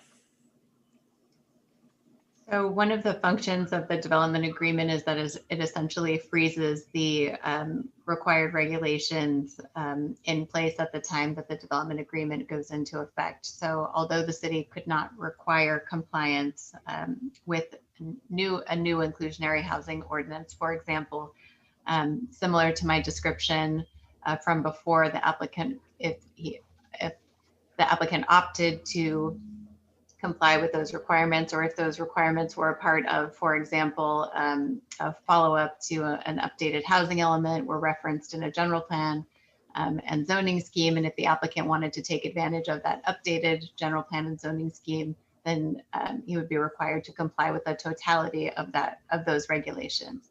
So in that way, compliance with the future inclusionary housing ordinance would be possible, but certainly it's not possible to require compliance with new regulations when you have a development agreement that's function is to freeze those regulations in place. Okay. That was kind of my feeling, what I thought was happening. Okay, thank you. Ms. Lee, before I go on, can I ask a really quick follow-up question on that? Is the affordability component in One Metro West codified in the development agreement for that project? Yes, it is outlined as it's outlined in the development agreement for One Metro West. Yes. Okay. Okay, Commissioner Tourget, then Commissioner Toller, and then Vice Chair Colbert.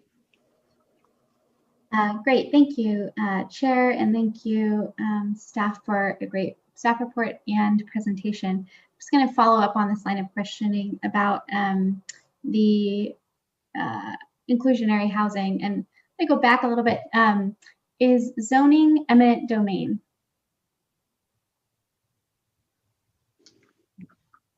No. So No. if this. Sorry, I was waiting for Mr. Preziosi to see if he was going to jump in there. Yeah, sorry, I don't know if I quite understood the question. I heard the question as is zoning eminent domain. No, eminent domain and zoning are two completely legal separate concepts. So if the city were to include a development as part of include a parcel as part of the housing element, and identify it as an opportunity site, would that be considered eminent domain? No, Well, identification of housing opportunity sites in the housing element is essentially, I would call it a math problem to determine how we are going to meet our RHNA allocation. As a follow-up to the housing element, there is expected to be a series of general plan and potentially zoning actions. In any case, none of those actions are equivalent to eminent domain. Mr. Preziosi, did you want to answer also, please? no, I concur with your analysis, Ms. Lee. Thank you. Thank you. My next question, in terms of just clarification. So if we were to update the general plan or update the housing element and thus the general plan, this development agreement locks what is currently in place. And so the developer could decide whether to comply with the general plan or housing element, but the developer would not be compelled to comply with the general plan or zoning. Correct. So I think that maybe a simple way to think about it is the development agreement provides the floor of what can be developed. Certainly, I think we're expecting, based on our RHNA allocation, that we will need to plan for additional housing. So at that point, the applicant can opt to comply with the totality of that new regulatory scheme, or submit a project based on the floor that was established by the development agreement.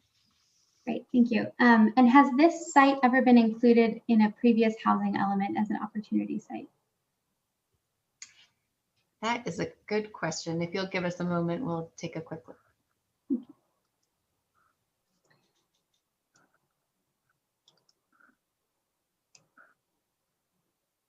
I'd be happy to come back to the commission when we have a response.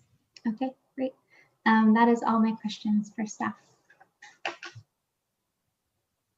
Okay, we'll go to Commissioner Toller and then Vice Chair Colbert. I believe Commissioner Colbert had his hand up first. Can I move to the back of the line? Good. Okay. I apologize if my questions are redundant. This is obviously a tricky, and it seems an important project. So I might need to hear things 3 or 4 times till it sinks in. First question: is this going to council, or is this decision locked in? No, This goes to council, yeah. this decision will go to council. Planning Commission's role is a recommendation to City Council. Okay. OCTA light rail. We're talking about a dedication of a area for a rail station and a future rail line. Can we get a little background on that?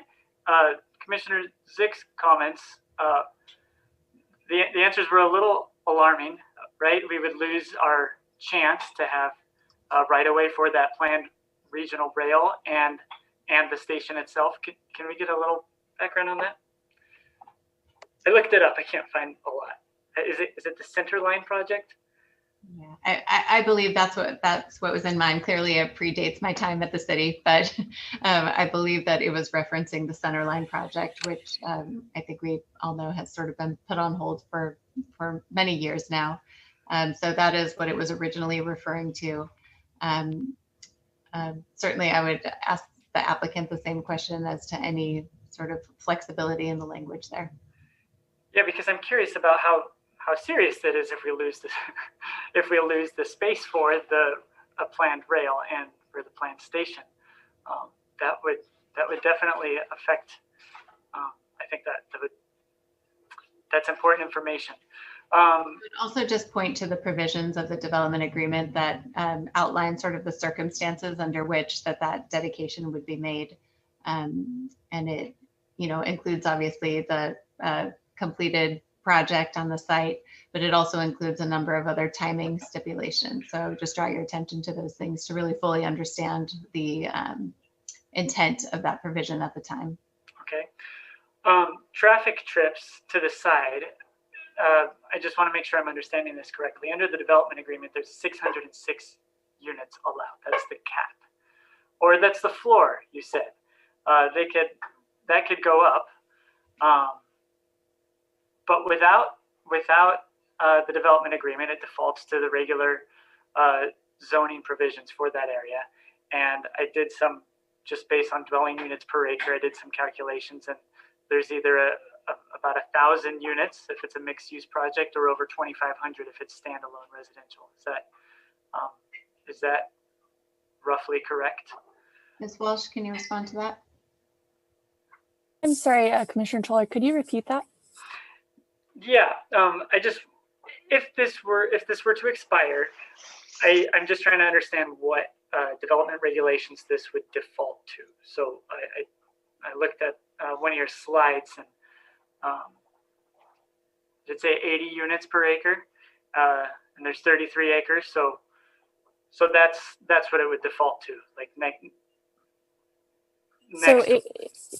exactly. If the development agreement expired, it would default to the 2016 Costa Mesa General Plan and the 2016 North Costa Mesa Specific Plan, which allows 28 dwelling units per acre for a residential component of a mixed-use development, and then 80 dwelling units per acre for an independent residential development that incorporates affordable housing. And those vested rights are really just a unit count, right? We're not talking anything about how this thing's going to be turned into new neighborhoods or anything. It's what's vested is the number of units allowed. Is that Correct. all we're talking about? Okay. And in either scenario, it would not exceed 660 units, including the density bonus. Oh, so the development agreement is a ceiling. So there I'm sorry, there's 660 unit cap in the specific plan and in the general plan land use element for the site. Okay. About car trips, is the cap on the number of units allowed on this property a direct function of the number of car trips that our parking engineers anticipate based on current driving patterns? That is correct. Finding number 2, there's only the findings are real simple for this. Finding number 2 was consistency with the general plan, but forgive me, I'm trying to wrap my head around this. This is originally a 1994 development agreement, but the general plan was amended in 2015. Are we fairly certain that this old development agreement is still consistent with all the current goals and policies of the general plan?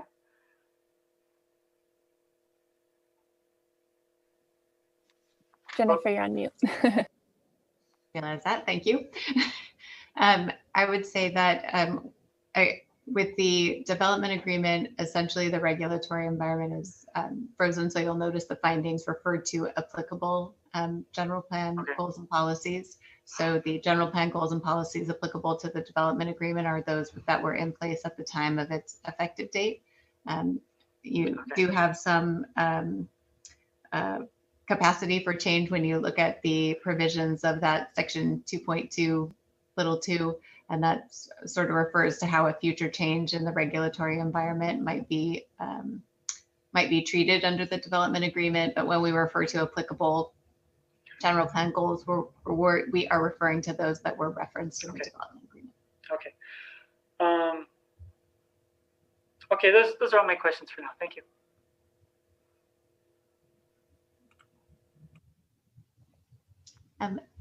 Mrs. Shabi, do you want to address Commissioner Torje's question as to the housing element? Yeah, go ahead. Yes, good evening. In the fourth cycle housing element, which is the 2008 housing element, the site, including the Sac-Yoka Lot 1 and Lot 2, Lot 1 was included in the inventory, and Lot 2 was identified as an opportunity site. So if I can quickly ask a follow-up, does that mean they're precluded from being included in the cycle, in this current cycle of the housing element as an opportunity site? There has been discussion that if a site was included in two prior housing elements, that there is opportunity to include them, but we don't have confirmation from HCD yet. Okay, so it's only been included in one so far, not That two. is correct. Okay, thank you. Ms. Shabi, so I'm come back to that real quick. I'm sorry, and I'll get to you, Vice Chair. I'm reading, I'm looking at the current housing element in the current general plan, which I'm assuming is the fifth cycle element.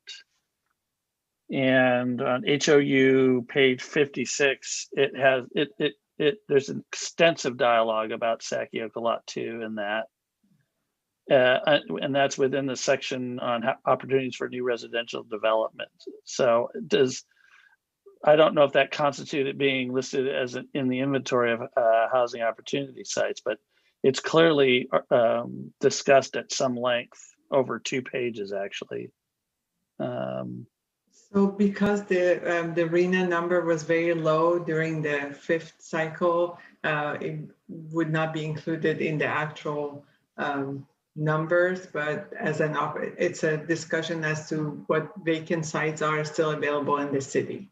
Okay. So that discussion was, that did not change between the fourth cycle and the fifth cycle. Okay. Thank you. Vice Chair Colbert and then Commissioner Torje. Thank you, Mr. Chairman. At this point, 7 of my questions have been answered, which is great, but I have a couple of more. And it kind of extends on me wanting to understand the maximum unit, this development standard of the 660 units. I want to better understand how we arrived there, because on page, I believe, 5 of the staff report, or 4 of the staff report, it states that that basically the purpose of this development agreement was to establish these capacity requirements. And so if the development agreement established that, and I think your response to Commissioner Toller was that the trips are kind of driving that number, I just want to better understand that, how the two are connected, and why we have reached a maximum, given that I think some of those regulations are being changed in this past couple of years, right? So Ms. Walsh, if you could just review the cap as well as the change in trip budgets. And then I think what I'd like to do is defer to the applicant's team on some descriptions of the trip budgets in particular. And then if there are still questions, then please come back to us after that. I think their presentation may answer some of those questions. Okay. Yeah, so to respond to your question, the approved trip budget under the DA as referenced in the staff report was the 1,588 AM peak hour trips and then 1,562 PM peak hour trips. And these trip budgets these were in place at the time the DA was adopted. However, the trip budgets were adjusted as part of the 2000 general plan update. So in the current general plan and specific plan, the trip budgets have actually been decreased. So for example, the AM peak hour trips are 1,062, which is a net decrease of 562 trips for AM peak hour. And then the PM peak hour trips are 1,407, which is a net decrease of 155. So my understanding is that these trip budgets were readjusted at the time that the general plan was updated in 2000 based on the ITE trips calculations used at that time. But I would defer to transportation to kind of follow up on further questions. Are they available now? So Ms. Rosales is available, and again, I believe that the applicant's team also has has some specific folks on their team that can speak to the trip budgets as well. Ms. Rosales, is there anything you'd like to add? Actually, you guys did a great job answering that question. The only thing I can add to that is when the updates are made to the general plan, the most current trip rates are used to calculate the trips. So, and the trip rates change over time based on traffic data that's collected over time. So those rates do change over time, but it's usually not large changes. Okay. All right, and then Ms. Welsh, I wanted to better understand the proposed length. I believe on page 5 of the staff report, it talks about why there hasn't been development, and given the proposed extension with 10 years is a sufficient amount of time for development to take place, I guess, to gain entitlements, marketing, etc. But the project has been in place for the past 2 decades. And so I just want to understand why maybe staff didn't push back to reduce that time period, or what was the explanation for 10 years? So the applicant's request was originally for 10 years plus a 5-year extension that could be approved at the staff level, essentially at the director's level. So staff felt comfortable with a 10-year extension given the time frame that is required to plan and execute a project. We did not include the additional 5 years included that were originally requested. As to specific questions as to the applicant's plans, for example, as to the project over the next 10 years, I would defer those to the applicant's team. Okay. I will do just that. I have a couple of questions. So, Mr. Sakioki, I'm sure you're listening. Thank you, Mr. Chairman. Thank you, Commissioner Torjay. Thank you, Chair. I was just frantically looking up and I wasn't able to find it, but at the end of 2019, I believe we did a first read or looked at VMT versus LOS, and the item ended up being continued. And I was wondering if there was, it's related to this development agreement, but if there was a timeline for when we're going to see the discussion on VMT and LOS back at the Planning Commission.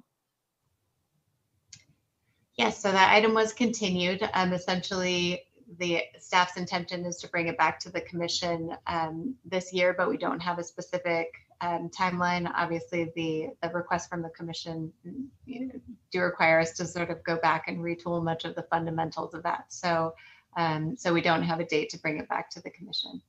Okay.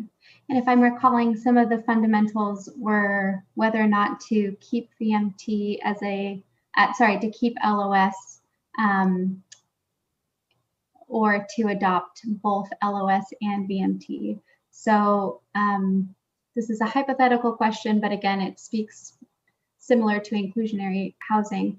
If we were to not use LOS as a metric in the future, but instead only relied on VMT, would the developer with this development agreement, similar to the general plan, the changes in the general plan, with the developer needed to comply with future VMT requirements or LOS requirements in the development agreement. So I'm probably going to need to huddle with staff a bit on that one to really give you a specific answer. And it's possible that I won't be able to give you a specific answer, but certainly what I can say is that any changes to the general plan or the zoning scheme as a result of the housing element will be addressing VMT, because that's what's required per the CEQA guidelines, and we would be following state guidance as to VMT procedures. And then if the city at that point had adopted local procedures, we would follow the local procedures as well. So how that lines up with some interim scenarios, I'd need to huddle with staff to really be able to figure that out. So let me come back to you with the response to that one. And this is also something that the applicant may be able to provide their opinion as well. Okay, thank you. I appreciate your response and thoughtfulness on it. Mr. Chairman, I have one additional question for staff. Okay, go ahead.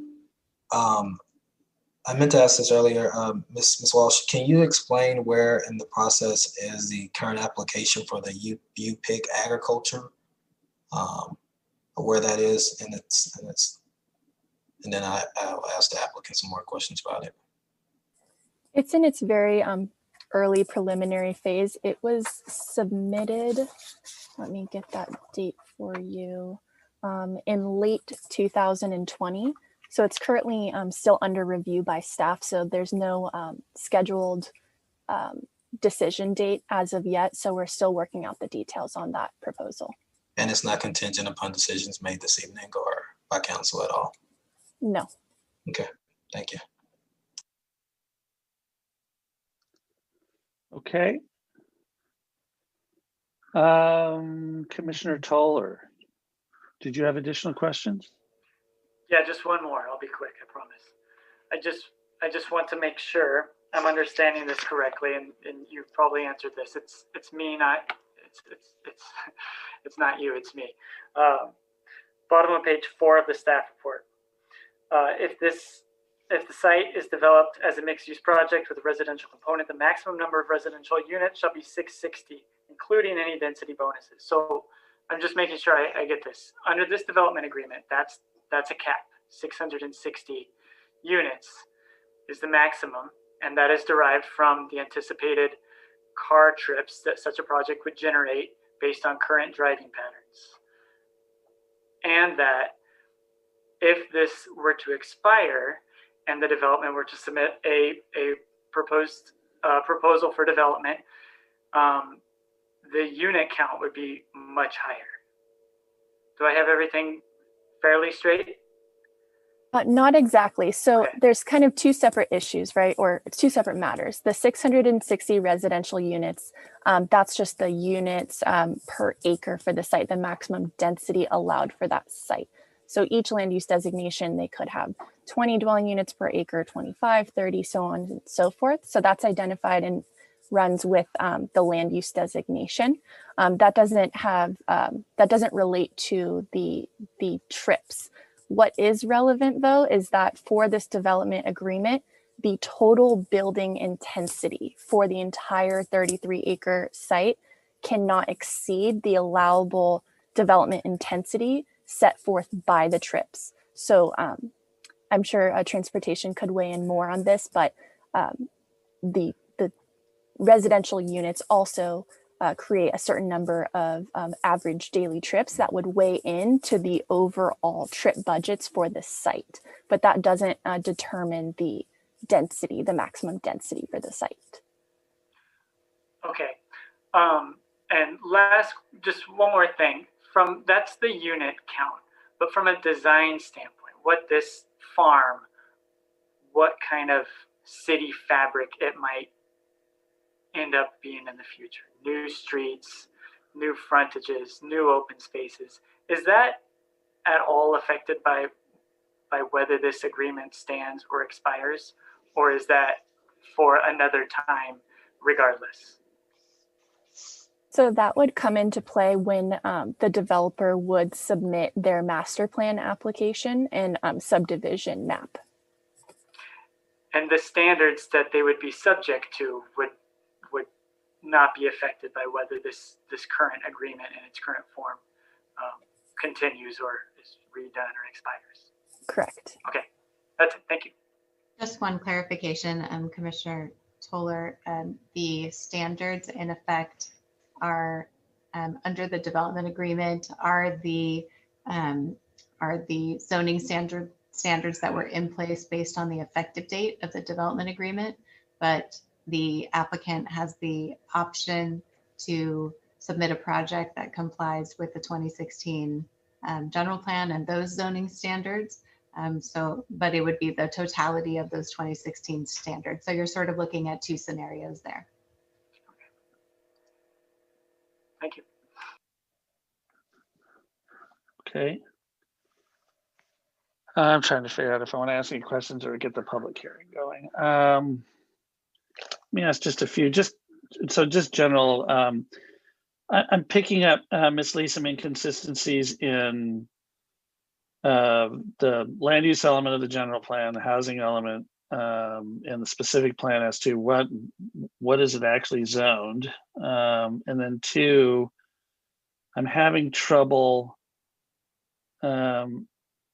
picking up what's actually allowed. There's some inconsistencies to at least what seems to be allowable. So the specific plan caps the number of residential units at 660. The land use element of the general plan caps the site at 660. And then I'm reading in the housing element, darn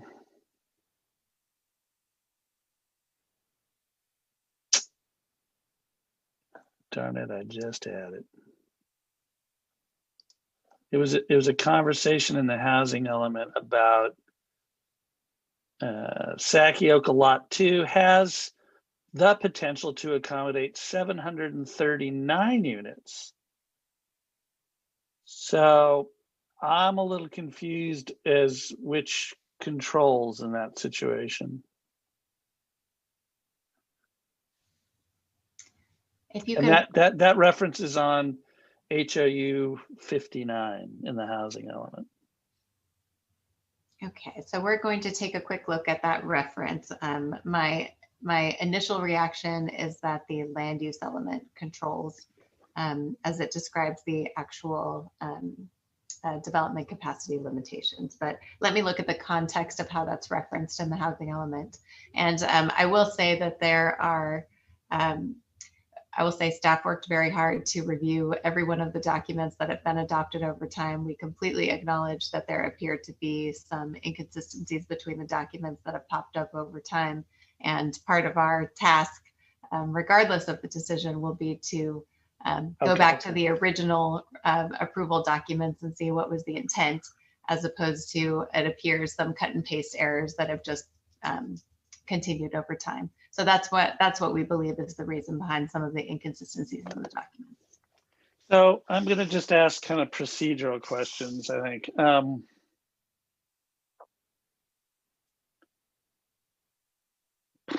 So I want to confirm, so because I know Commissioner Toller was asked about this, is that in the specific plan, the North Costa Mesa specific plan, and in the land use element of the general plan, the 660 unit cap is a hard number. That is not fungible, whether or not you have 90 units to the acre or 20. Is that correct? That is correct. Okay. Which brings me back to this, it's a wondering question.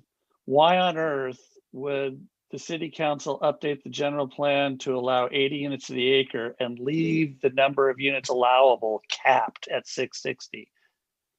Because theoretically on a 33 acre lot, you could build 2,600 units at 80 to the acre. So it makes zero sense to me. I don't know why, and I don't want to get into commentary yet, but I'm wondering why we raised that density for a residential only project to 80 but we kept the number capped at 660. Is there any record or any information that would suggest why that occurred? I can respond to that. So in the amended North Costa Mesa specific plan, the maximum number of units at 660 in an independent residential community would be based on 8.25 acres of land at 80 dwelling units per acre. So what these subsequent amendments did, which are reflected in the amended North Costa Mesa specific plan, was provide more flexibility to the developer to provide an independent residential development on a separate legal parcel, rather than incorporate that residential in a mixed use development. So is the current 33 acres one parcel? Correct. Okay, so in order to do an independent project of 80 units the acre, he'd have to subdivide the land. Correct. Okay, all right.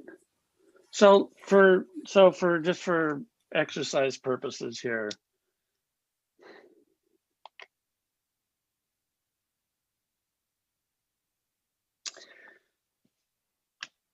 so if the applicant said, gee, I could really lever up the value of my land if I could build more units on it, which is kind of obvious. In order to do that, I could do it one of two ways. I could let this current development agreement lapse and just come up with a whole new plan. However, if I'm understanding this correctly, he would still have to seek an amendment to the specific plan to allow more units and an amendment to the land use element of the general plan to allow more units. Is that correct? That's correct. Okay. And to amend those two elements of the general plan would put them right into the basketball court of our beloved Measure Y. Is that correct? If there was a general plan amendment or a specific plan amendment, that would be the trigger for Measure Y. And then there are also other criteria as well. Mr. Preziosi, did you want to respond to that? No, your answer was fine, listening. Okay. Conversely, if we wanted to say, you know, just generally speaking, this development agreement is okay, but we'd like to recommend to the council that they negotiate some other points to it. One of them might be putting in a affordability requirement similar to One Metro, but in order to do that, you'd want to be able to allow a unit count that would give the applicant the critical mass economically to pull off that affordable component. That would also require a specific plan amendment and a land use element amendment because you're adding unit capacity, correct? It would certainly be the scope of a time extension. Yeah, it would be a more wholesale look at the project at that point. Okay. Okay.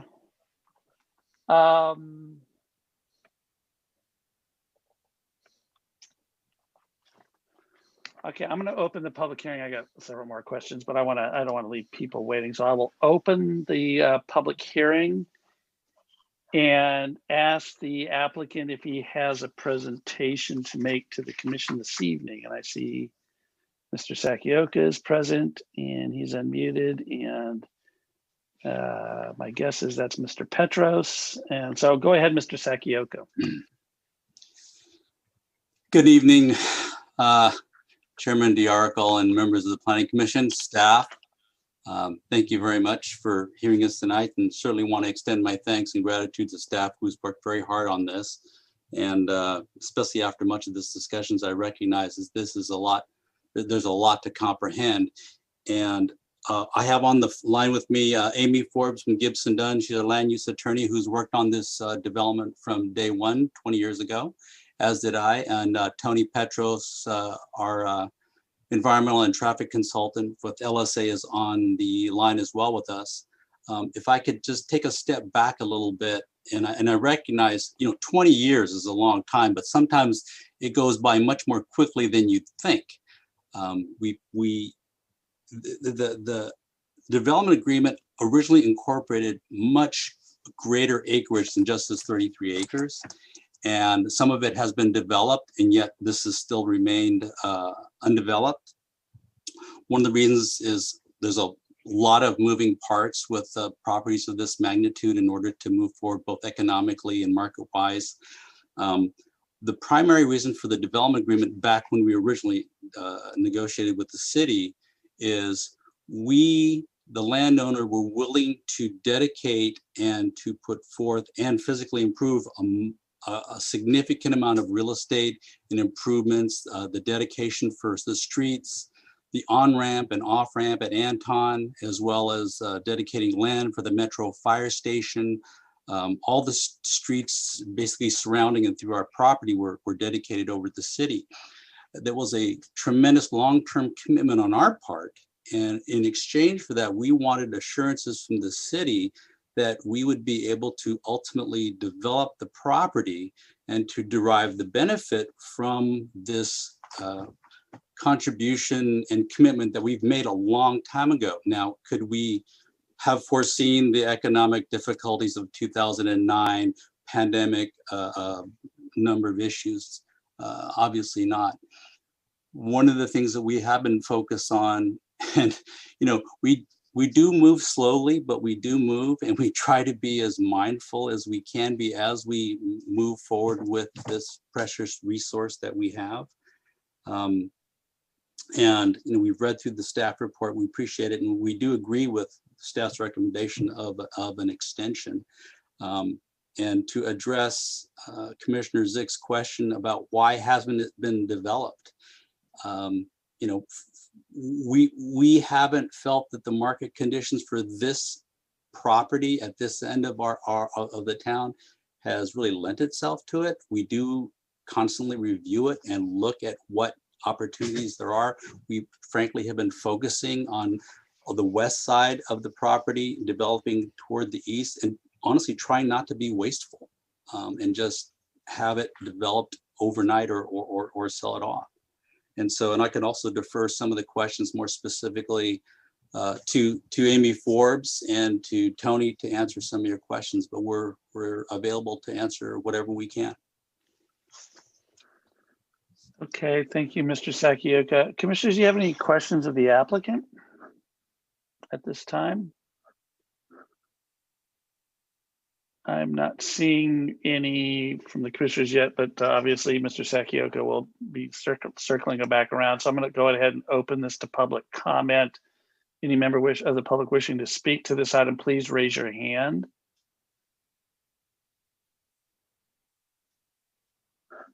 And I see one. Ms.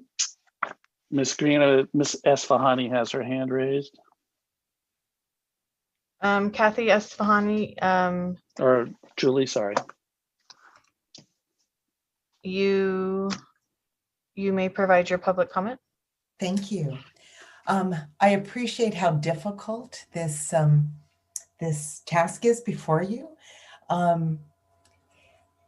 I have to say that I can't imagine the city would benefit from extending this development agreement, which is 20 years old and was designed to meet the needs of a city 20 years ago, but does not address the needs of Costa Mesa today. There's been discussion of the RHNA numbers that Costa Mesa is required to meet. 11,000 housing units, almost 4,700 of those must be affordable to lower income folks, lower income households. And it's going to be very difficult for the city to plan for meeting those needs without the opportunities that presented tonight by this 33-acre parcel, which can handle a lot more development than is allowed under the development agreement. 660 units for 33 acres makes no sense today. And the fact that the development agreement has no affordability requirement is completely out of step with the needs of our community. I've been involved in advocating for affordable housing for a long time now, following in my mother, Jean Forbath's footsteps. She began way back. And, I've seen our council move from complete rejection of the idea of an inclusionary housing ordinance, reject the idea that a developer should share the benefits of this upzoning with the community by providing affordable housing, to a new understanding that this upzoning, this ability to move agricultural land into residential development, is a tremendous boon for the developer. And it's important to let the community share in that benefit by providing affordable housing, which is desperately needed. So I urge, and on behalf of the Affordable Housing Coalition, I urge the Planning Commission to let this development agreement expire. Do not extend it, and let the city negotiate a better agreement that meets the needs of Costa Mesa today. I suggest that there be a strong affordability requirement of up to 20% of the housing units affordable to lower income folks, and that the density be increased. I know it's complicated by the existing North Costa Mesa specific plan and the various documents that have been revised along the way, but it's time for Costa Mesa to take stock in the present needs. And obviously we need to have an inclusionary ordinance that should come soon. We should also be revisiting. Thank you. Those Your specific 3 minutes plans. are up. Okay, well, anyway, thank you. Thank you. Next speaker, please. Ms. Green. Cassis R., you may provide your public comment. Thank you. Good evening, commissioners. Good evening, chair. Thank you to the staff and applicant for the presentation. I just wanted to pick up on where Ms. Esfahani left off. As a resident, a renter, and a member of the Affordable Housing Coalition, I'd like to echo and uplift those points and lend my strong support to those points. I also appreciate, Commissioner Toller, your points at the beginning of the meeting about being a renter in this city, about that lived experience. I was interested to hear the applicant's discussion that development had been delayed due to market conditions. And I want to speak to lived experience. You know, as a renter in this city, I, perhaps like some of you, have struggled to pay rent. My father has been homeless because of conditions in Southern California and the housing crisis that we are experiencing. It's a crisis. It's not just a housing shortage, it's a housing crisis because the need has escaped the growth in our population. And so I urge you to look at this site in that lens of the opportunity of 33 acres. And it's been mentioned already, but I want to uplift that point that there's far more potential here than 660 units, especially 660 market rate units, given the chronic need for affordable housing and housing for our unhoused neighbors. So I urge you to look at this agreement, commissioners, staff, everybody on this call, to try to maximize the potential here and think beyond what's in front of you. Thank you for your time. Thank you.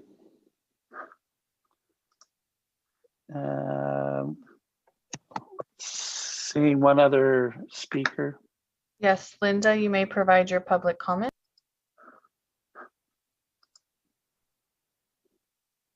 Hi, this is Linda.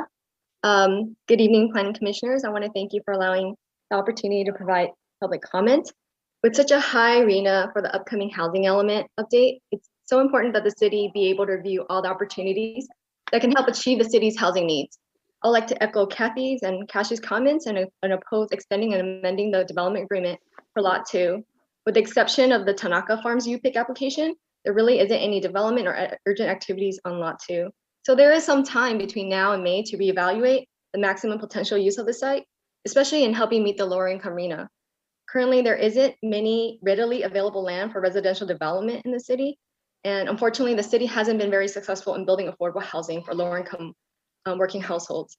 According to the city's annual housing element progress report, from 2014 to 2019, there were only 8 permitted units issued at low income. These 8 units were ADUs and were not deed restricted. For moderate and above moderate, there were 940 units. This imbalance here is quite stark. There's definitely a need to build more affordable housing in the city and has been very difficult to get anything built. But with the upcoming housing element update, there is definitely an opportunity for the city to be strategic and to be successful. Lot 2 is an opportunity and it shouldn't be passed up. In fact, Lot 2 was discussed as an opportunity site at our district housing element meetings a couple of weeks ago. Earlier, there was a comment regarding to the fact that this is the developer's property or applicant's property, but I wanted to point out that the city significantly upzoned Lot 2 from 20 units to the acre in the original agreement to 28 dwelling units to the acre for mixed use or 80 units to the acre for residential development under the specific plan.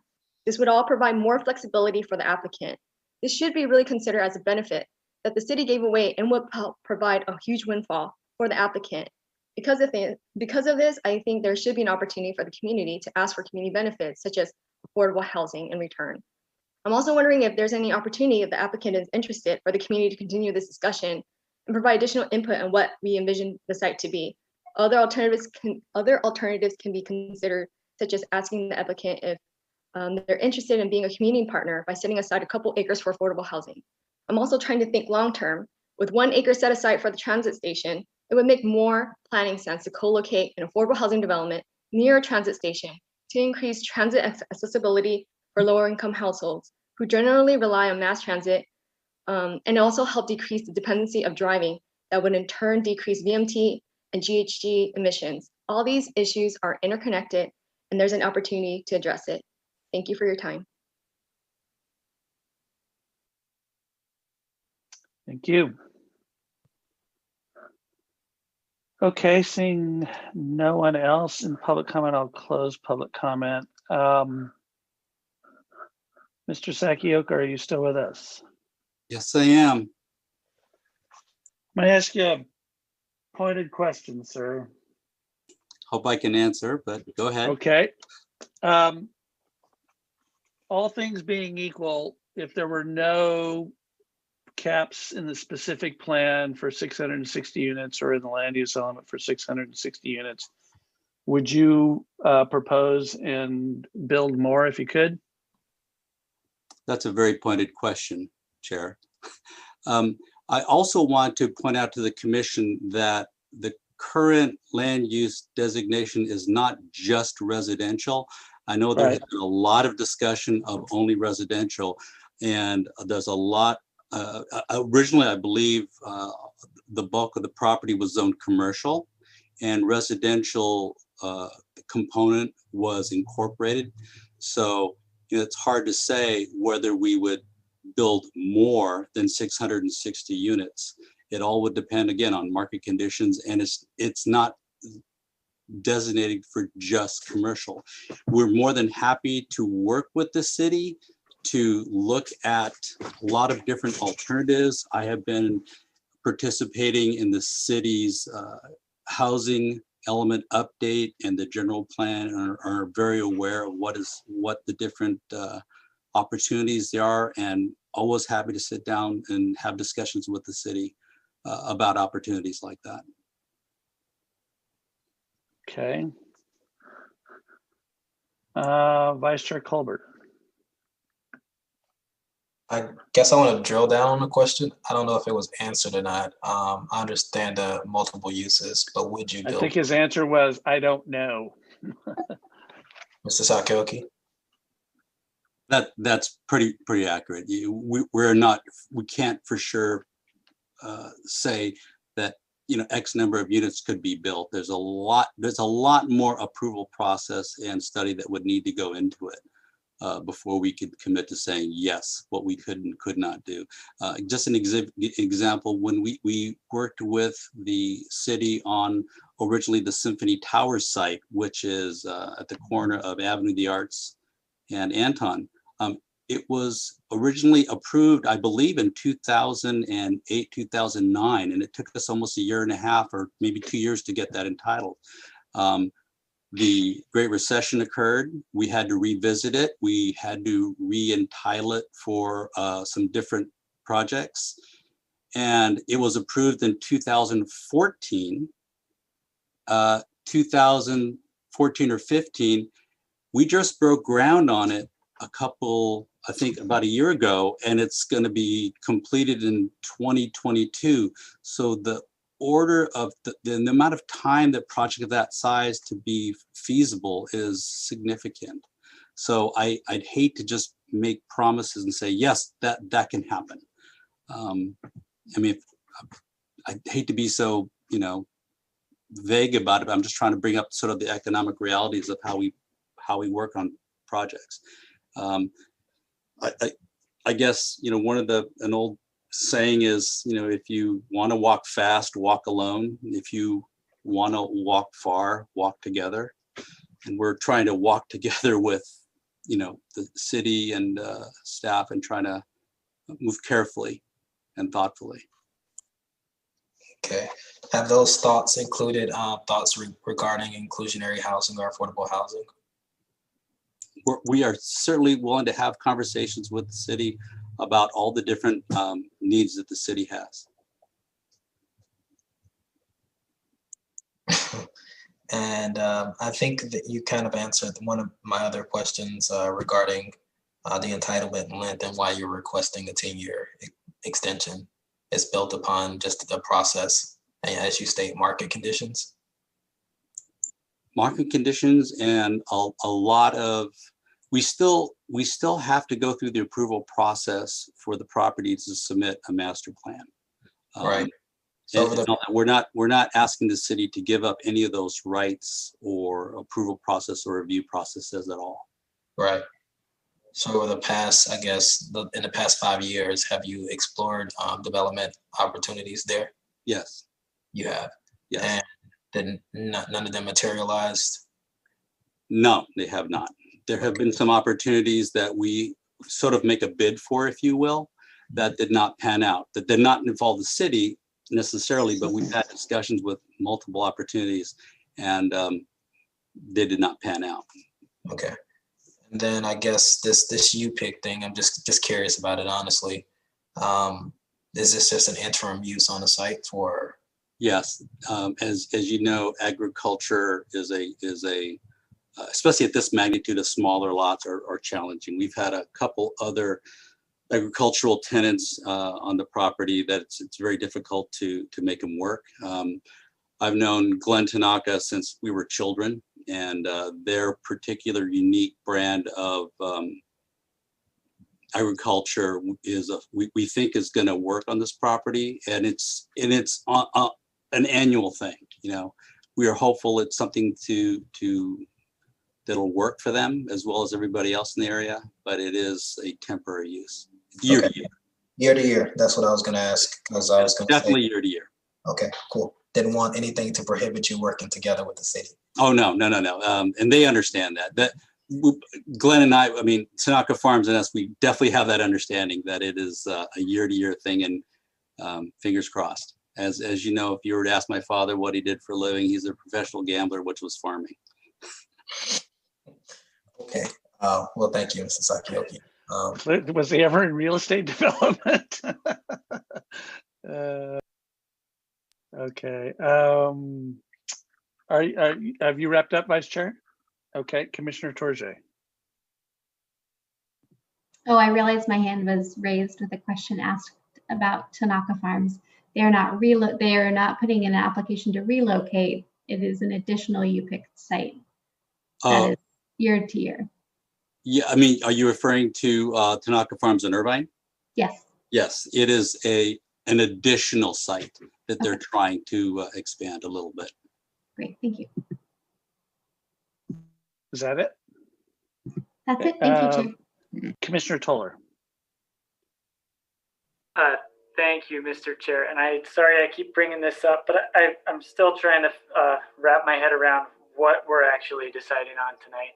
And what I heard the the callers, what their concern was. But they seem to understand that this development agreement is suppressing the potential for new housing on this site. It's setting a bar at 660, by which Mr. Sakioka couldn't pass if he wanted to. That's how they were speaking. And maybe I was misunderstanding them, but Chair, you just looked through the land use element and the North Costa Mesa specific plan, and you said, no, those things are what's capping this at 660. And even if Mr. Sakioka wanted to pass that, he would be needing to make amendments to those and therefore be subject to Measure Y. So I feel like there's some confusion here. Right. And maybe this is a question for staff or Diacro, but I don't know if I'm the only one understanding, seeing this miscommunication. Were those that were commenting on the phone tonight, are they misunderstanding how this works? Is the development agreement capping this thing at 660, or is it the specific plan and the land use element by which they would need to go through Measure Y? Mr. Preziosi or Ms. Lee, do you want to take a shot at that?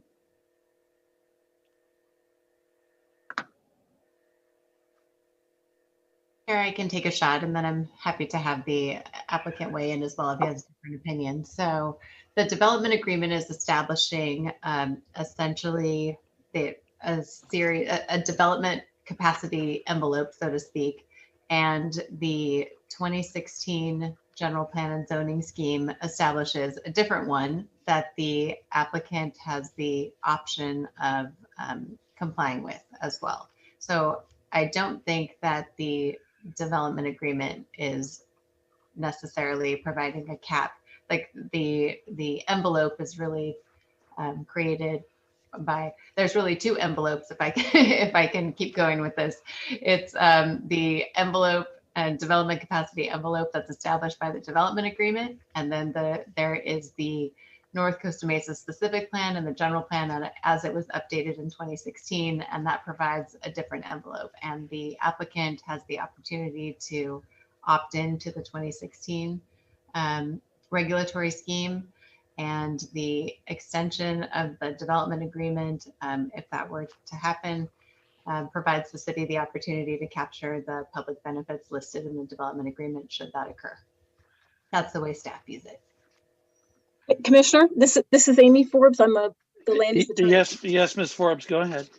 So I think you've said it correctly. It's from, we agree, it is the general plan that creates the cap, not the development agreement. The development agreement creates a framework for vesting, but the restrictions, to the extent they exist in the general plan. So this agreement doesn't, if the agreement went, I think one of the commissioners said, if the agreement goes away, we're left with the general plan, and that's true. But you're both in the before and after condition, it's the general plan, and the general plan would have to be changed to change the 660. Then it would seem to me that those that called in are misunderstanding what the development agreement is doing. So Chair Toller, I just elevated you, and you can have it. So, as I understand it, and we can have the discussion, is that if the development agreement were to lapse and the city council decided that as part of its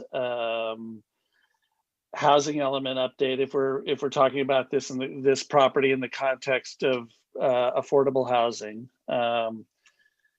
that in order to make that policy operative and actually doable,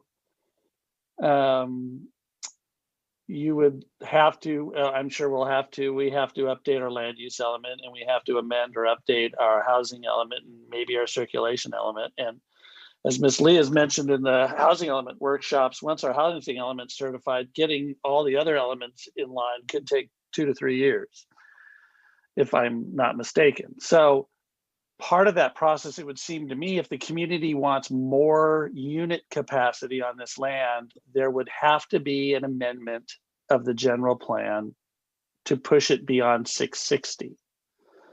If you have 80 units to the acre for pure residential, or it's 28, whatever it is, that creates the potential for a max number beyond 660, but the hard number, the hard cap is 660, so that would have to change. So then the question becomes, and Ms. Lee answered it, to do that, that would require a measure-wide vote of the public. And so you could get everything in place where you can create all this affordability on this property site and up the unit count and up the density up. And if it goes down in flames, you're stuck with farmland, not that it's bad, no development agreement, no public benefit, no 1 acre multimodal or light rail station, no easement for a light rail line. And essentially, Mr. Sakioka could come back with a new proposal, but from a housing perspective, it would still be capped at 660 because that's what's in the specific plan and the general plan. He might do something different. So the real issue is, because I generally agree that it seems a horrible waste that we would have 33 acres that we can only build 660 units on, given our arena number. I have some thoughts about how we might proceed, but I haven't fleshed them out enough in my head yet, and I'll throw them out there eventually when we can talk about it a little bit more. But I see that Commissioner Tourget and Vice Chair Colbert also have some comments. So, Commissioner Tourget. Yeah, I would say I don't, just in response to the question of whether or not the public is misreading the development agreement, I think that might be a mischaracterization of the questions that were asked. I think the questions or the comments that were made were about whether we can require inclusionary zoning or require more community benefits related to affordable housing, and that if this development agreement were to expire, if we could use inclusionary zoning or require affordable housing on that property. So I don't know if it's a misunderstanding of the development agreement by the public or a request to include different benefits than are actually in the existing development agreement. And that's it. And just a quick fly through the development agreement again. I don't see any mention of 660 units in it. It mentions existing land use regulations, but there's no mention of 660 units. So, Vice Chair. Sorry, for a quick clarification, if the housing element were to be updated with additional units zoned for that site, could that not possibly increase the density beyond 660 acres, whether or not there's a vote by the public? Well, perhaps. I mean, I don't know. So this is the big quandary. This is where the rubber meets the road in section 2.2 II of the development agreement. Little 2. Yeah, little II says no change to the project which is consistent with the existing land use regulations or which is approved by the city in accordance with the existing land use regulations shall require an amendment of this agreement. So if the existing land use regulations happen to be an update of the housing element, an update of the specific plan and the general plan, and all of a sudden he could build 800 units or whatever it is, my guess would be, and I'm not an attorney, that's why we have Mr. Preziosi, that this development agreement would still be operative. Maybe Mr. Preziosi can help me there, or Ms. Forbes can help me there. We get two different attorney opinions, which is always fun to watch.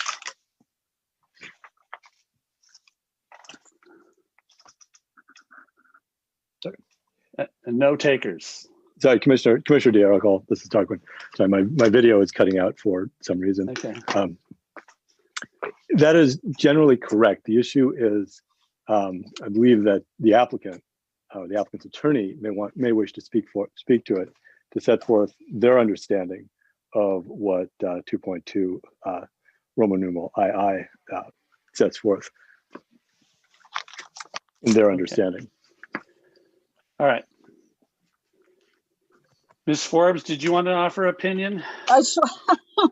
So we believe that provision provides a framework. So if there were to be subsequent changing to the housing element to increase the development potential and to impose at the same time inclusionary zoning, but hand in hand, that the developer could take advantage of that. The landowner could take advantage of it, doesn't preclude it. And it could be done within the framework of this agreement. That's what we believe section 2.2 says. And that it provides, I think Ms. Lee said it best, it's a framework of benefit. It's a shell, I guess. It creates a framework for continuing conversation and the rules by which it sort of protects both sides. The city can have the benefit of the transportation 1 acre that they bargained for the future. The developer sets aside the acre for that. And in exchange for that, there's an agreement that we can't go backwards. I think that's how we think about it, that it can't all be taken away, but we know what we have as a floor. And to the extent the city decides to replan the area and increase the density, I heard my client, Mr. Sakioka, and we don't know what the future holds, but if the city were to replan it in a way that makes sense from a development standpoint, increases the density, who knows what the future holds, but that may be a more attractive scenario, and that is where the development would occur. So I think no one wants to comment on a future that we don't know what it is, but this agreement certainly doesn't preclude the developer from taking advantage of a more advantageous or a more intense housing scenario. And I think if that's the fear, this agreement doesn't prevent that future from happening. But without speculating on what it would be, right? It's impossible to say without knowing what it was. Okay, appreciate that input. Vice Chair Colbert. I like that response, but then I'm going to ask Ms. Lee a question. So when is our housing element expected to be completed? We are required to submit an adopted housing element to the state by October of this year. And if we submit that October of this year, everything goes well in terms of no unexpected, whatever disaster could happen, we move forward. It wouldn't take us 10 years to redo the plan for this site, right? No, we are required to follow up with any general plan amendments or zone changes that might be necessary to sort of implement the vision outlined in the housing element within 3 years of its adoption. So that's our expectation from a timeline perspective. So hypothetically, as opposed to 10 years, which is being proposed by the applicant, a shorter duration probably would make more sense given that a lot of changes are going to happen potentially within the next 2 to 3 years for the city. I'll let the applicant kind of respond to the idea behind the 10 years, but certainly we're expecting some changes in our regulatory scheme within the next 3 years. So we're talking about essentially the end of 2024. Chairman DeArco, is this the point that I comment on that? You may, Mr. Sakioka.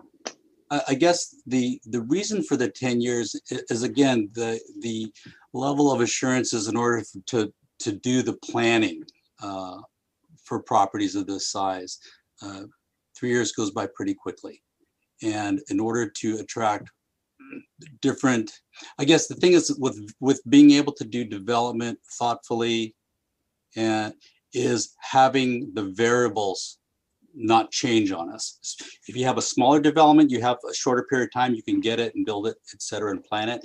If it's a larger project, to remove the variables that keep changing, make it much more attractive to be able to plan it. If, Symphony Towers took, 7 years to get through, almost 10 years, because we had to incorporate the North Coast to make a specific plan to high-rise, things of that nature. So 3 years, would go by very quickly. And again, like I said, the project that we have going now, it took us, 4 years, 4 to 5 years just to get it going.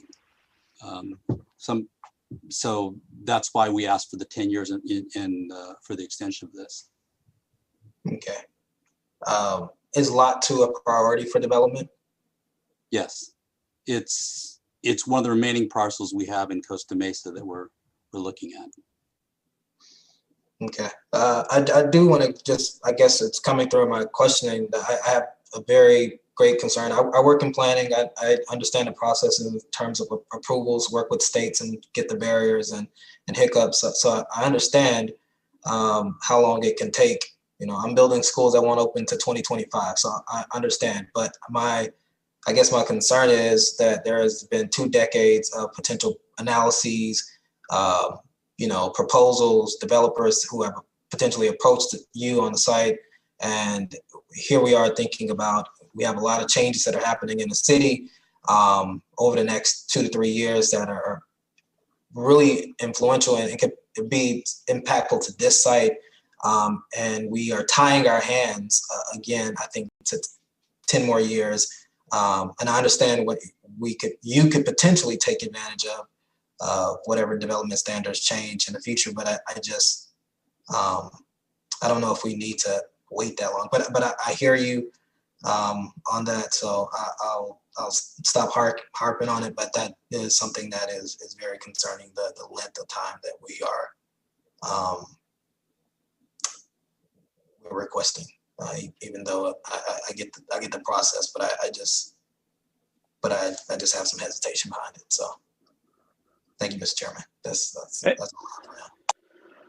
Commissioner Zick. Thank you, Mr. Chairman. Only a couple of questions. I've been trying to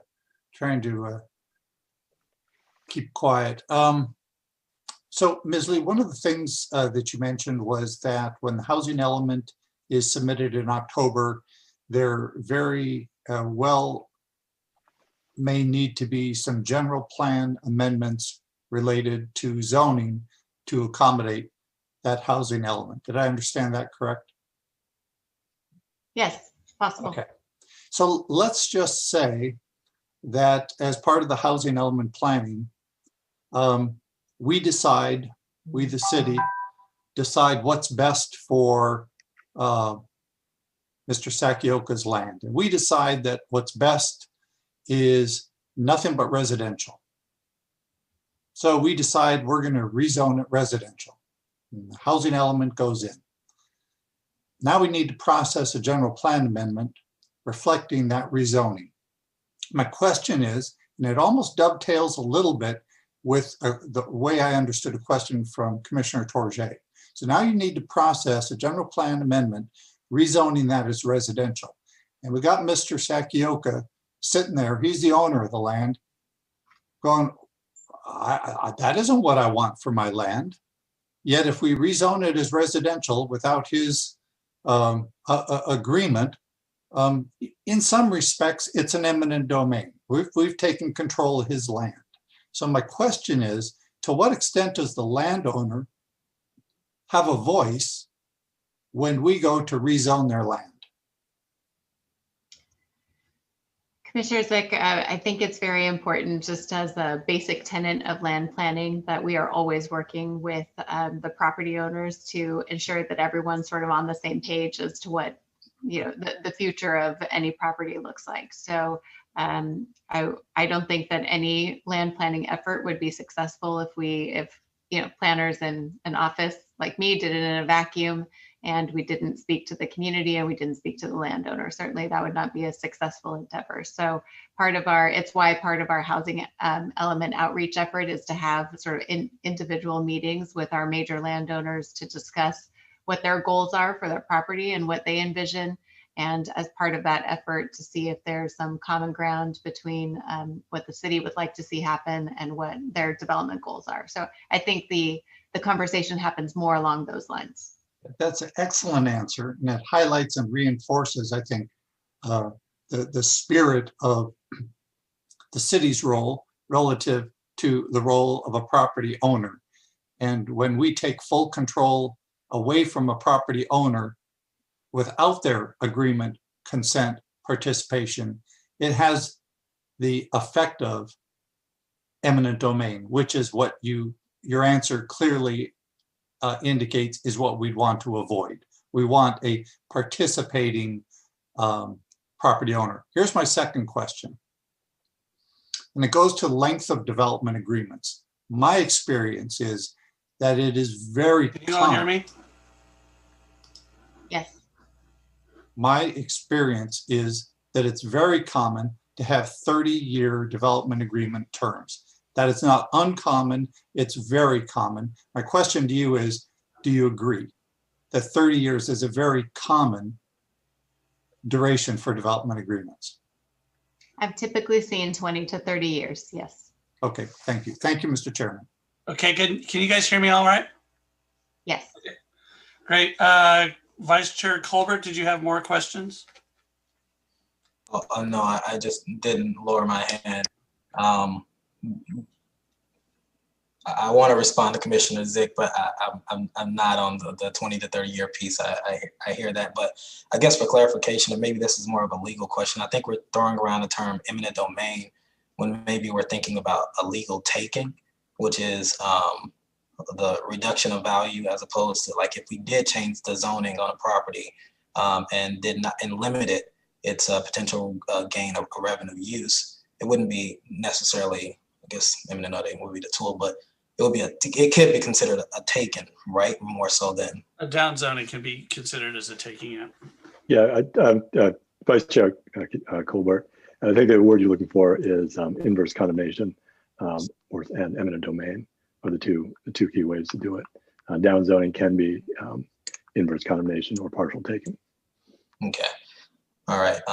Yeah, I don't have any additional comments. Okay. Anybody else before I close the public hearing? Oh, I have one question before I do that. Ms. Lee, if we impose or adopt, I should say impose, although some people might think it's an imposition, if we adopted a inclusionary housing ordinance and then Mr. Sakioka came forward with a master plan with 660 units, does the development agreement preclude us from administering that inclusionary housing ordinance, or is it an existing development standard? Chair D'Arco, I'll handle that question. The development agreement, in essence, freezes the use of that property to what was existing at the time the development agreement was effective.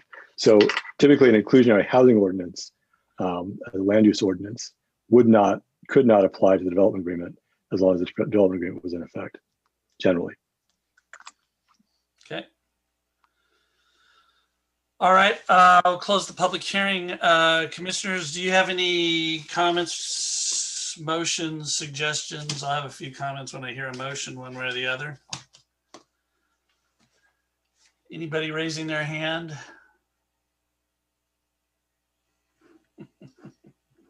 Commissioner Zick. I move that we adopt the staff recommendation, find the project is categorically exempt from the provisions of the California Environmental Quality Act, CEQA, per guidelines 15061B3 of the CEQA guidelines. Based on their rationale, that the amendment is merely a time extension for the existing development agreement. It doesn't change the underlying project. In addition, the relevant environmental analysis contained in the approved 2015-2035 general plan EIR schedule referenced in the staff report is still valid and applicable to the project, such no further environmental review is required, and give first reading to ordinance 2021- whatever number is assigned to approve the development agreement 20-03. Is there a second?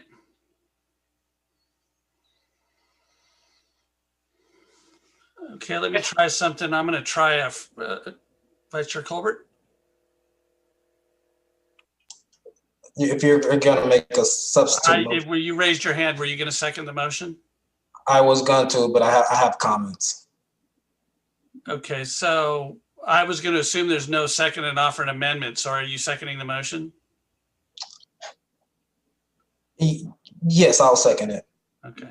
And I'll say this reluctantly, and as I've stated, I don't know what your amendment is going to be, but since it's on the floor, I'll just second the motion. But I do this reluctantly. I think that the biggest issue that I have is not with this application. It's with some of our development standards that we tied our own hand. I feel like Measure Y, the housing element that we plan to do, and the subsequent or the existing specific plan all seem to limit us when we're the body that can make a lot of the changes and recommendations to council for ultimately to improve these documents to achieve our goal of creating more housing in the community. I think one of the biggest issues is that we're looking at things that we or our previous people have agreed to, and now we're kind of like stuck in between a rock and a hard place. And this application comes before us with a timeline.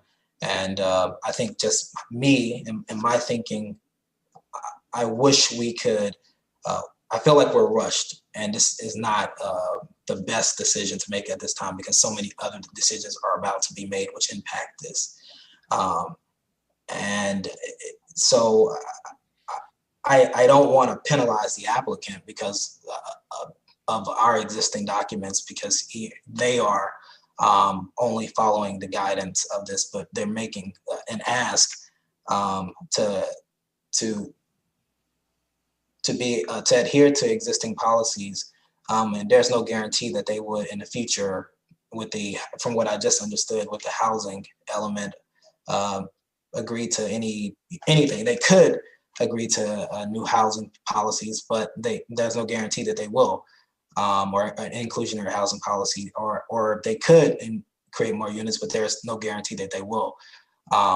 And of course, I'm not one to tell people what to do with their land, but I think that our development standards and good guidance, if we agree to that in the city, it doesn't exist now.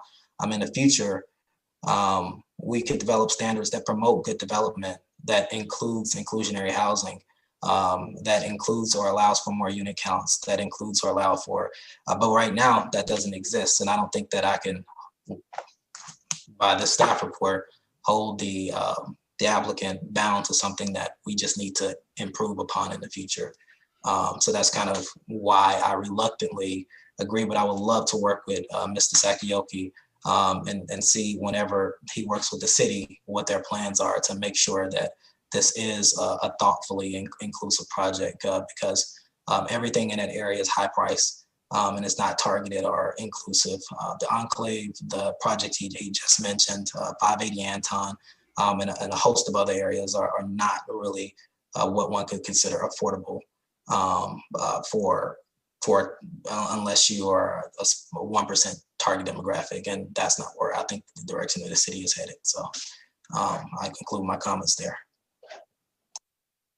Okay, Commissioner Tourget.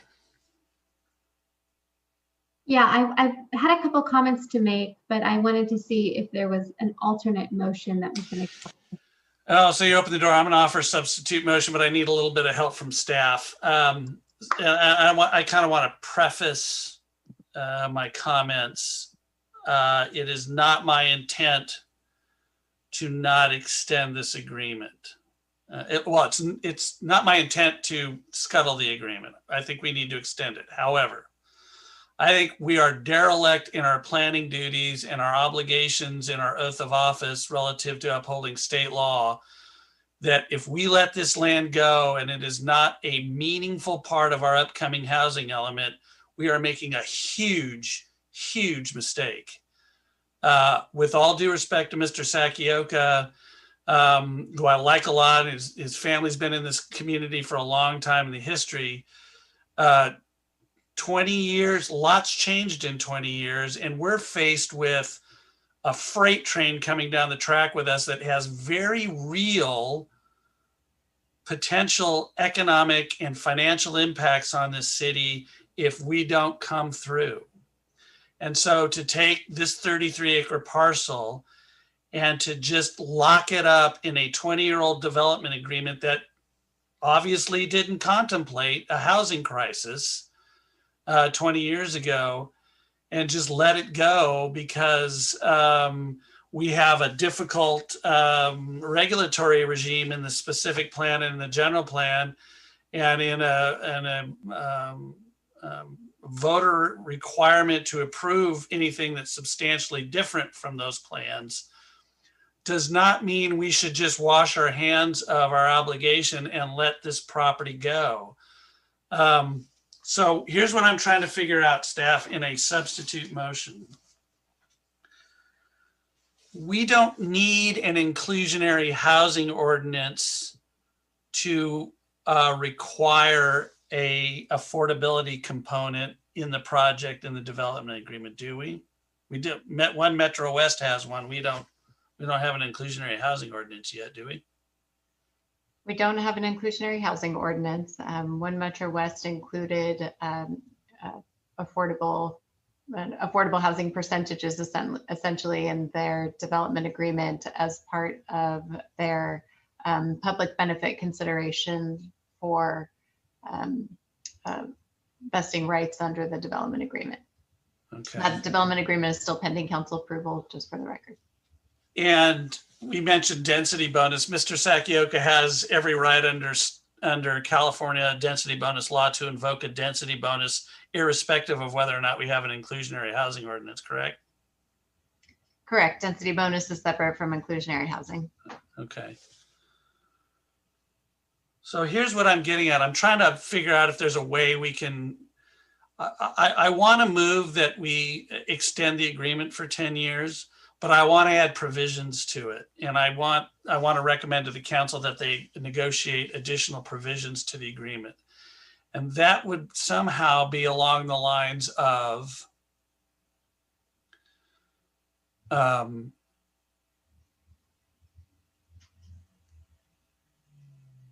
that the property be included in the housing opportunity side of the housing element for the 6th cycle. That if, and that the, and in that inventory list, that the potential development, the development potential in terms of the number of units, density, and FAR are to be identified in that housing element process. And recognizing that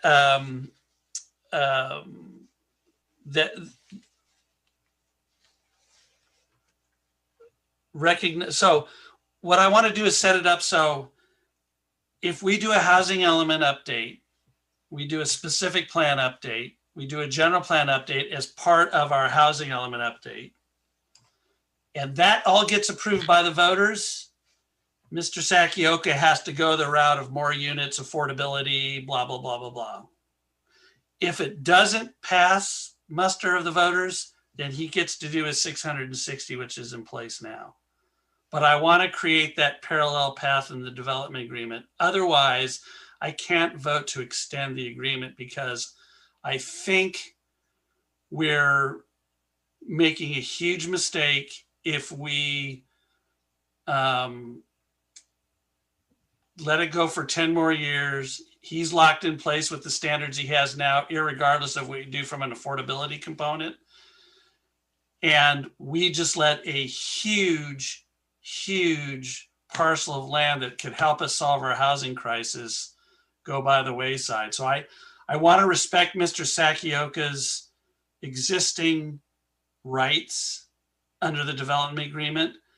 But I also want to recommend to council that they negotiate a parallel track relative to the property's role, important role that it would play in the housing element, in the housing opportunity sites, identify in that process the maximum number of units he could build if it is part of that opportunity site, and if the voters approve specific plan or general plan land use update,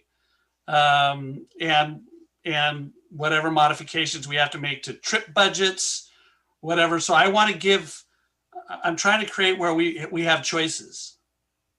So Mr. Sakioka can do a bigger, better project, and he has to follow that path under the housing element if everything goes smoothly. Otherwise, he gets to do what he has in place now.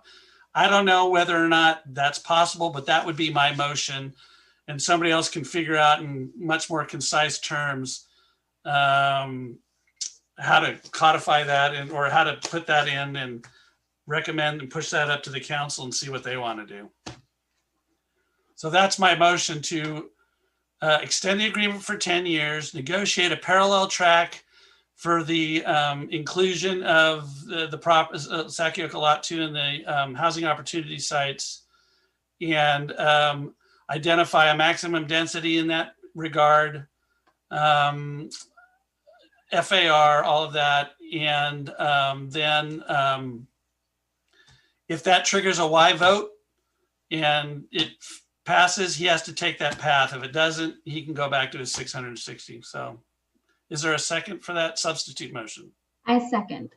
Okay. Discussion? And I'll have a quick discussion if. Okay. Commissioner Zick and then Vice Chair Colbert. I will not be supporting that motion. And here's the reason why. And I'll incorporate some of my comments for why I made my first motion, since I didn't have the opportunity to comment on that.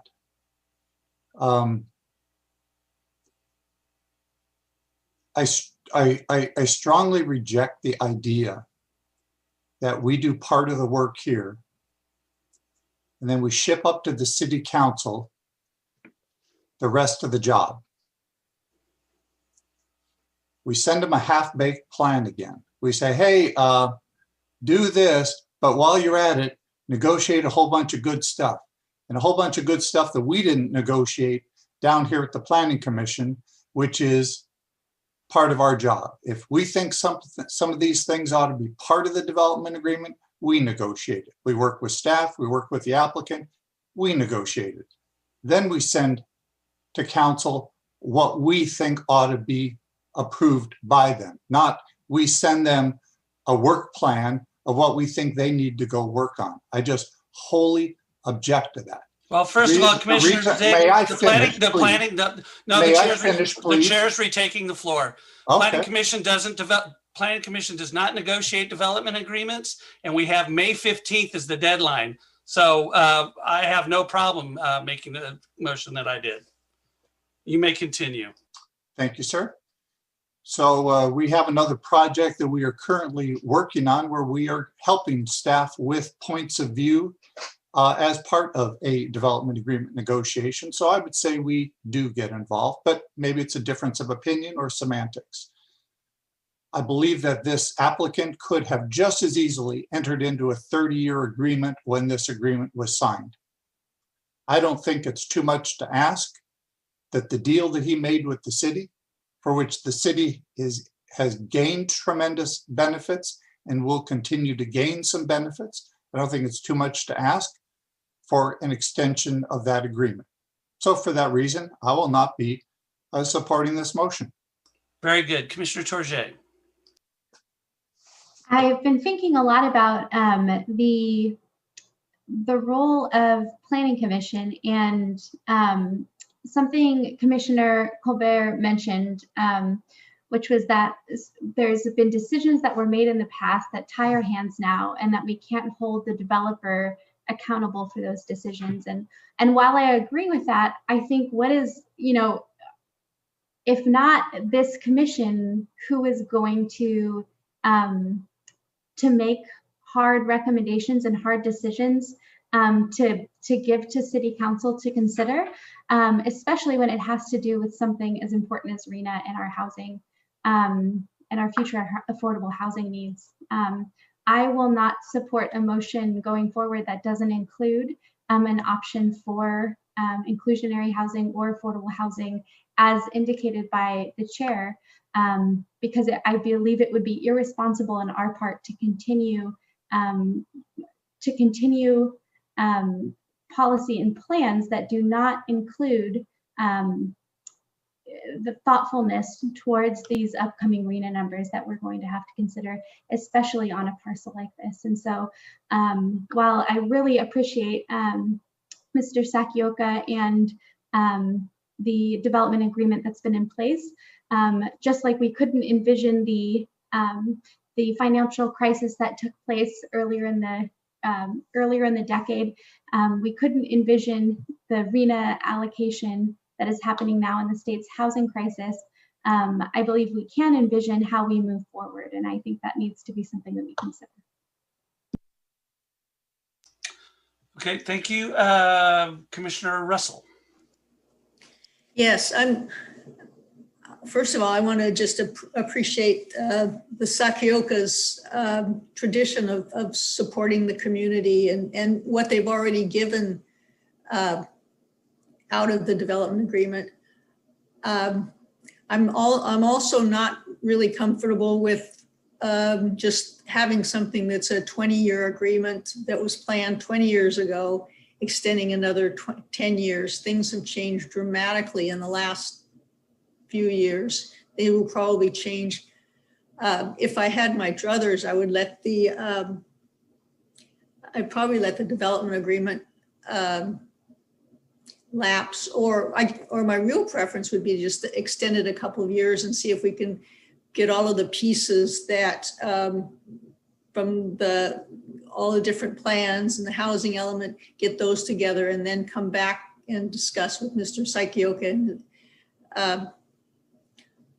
how we can make this work. Because we have a lot of housing that's got to be built in the next few years. And this is a prime place. So I'm going to somewhat reluctantly support the chair's motion, because I think it's the best plan we have moving forward at this point. Thank you. Okay, thank you.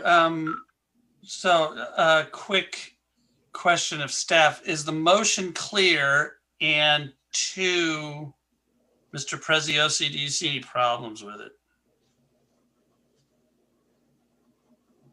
So Chair, from my perspective, I think the motion is clear. I think the devil will be in the details as to how to kind of craft something that we put together for council consideration. But I think we understand what you're looking for, and it's just a matter of presenting that to council and their ultimate decision. Mr. Preziosi? Yeah, thank you, Ms. Lee. Chair Derrick-Hall, I'll speak on behalf of my office. We would appreciate a little more clarity in the motion, just because we don't want to have to interpret what the Planning Commission motion was. I think as specific as possible would be a little more helpful. Okay, I will give it a shot. So one, extend the agreement for 10 years with the following amendments, if they can be, the following negotiated additions to the development agreement. And these are all recommendations to council. So it would be one, that there's an affordability component in the project. Two, that the city in undertaking its, so the city in its undertaking the housing element update, likely general plan update. I know this is all procedural. Likely general plan update in terms of land use, housing element, that the property be included in the housing opportunity site for the housing element with an identified number of units, density, which I see all the time, and inventory lists on housing elements. And if that requires a vote of the people under Y and it's approved, that's the path that the project has to take. If it is not approved, then he retains his underlying benefits of the development agreement. Is that clear? Thank you, Chair Derrick-Hall. The bottom line is when the extension occurs to the underlying rights he retains.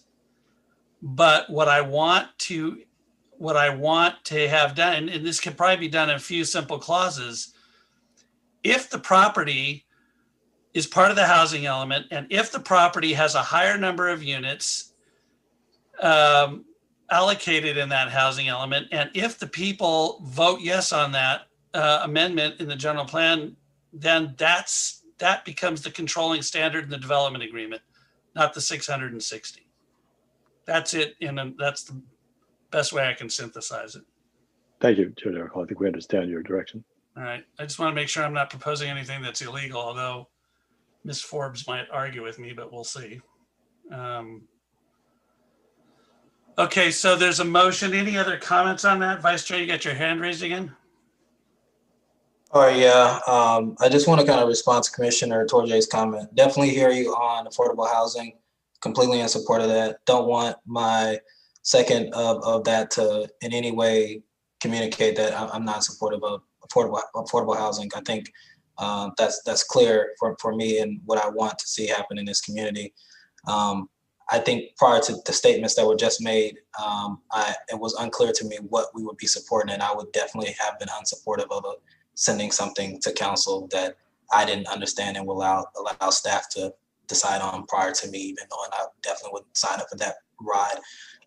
So I think what I heard the chair propose is basically kind of like the highest and best use, whichever is better for us based off of the housing element or whatever in terms of units and inclusionary or affordable housing with this all in this 10-year period. We go with, and if that fails, we retain the existing policies that we've agreed upon. Okay, which I get and understand. So I think that is something that makes sense.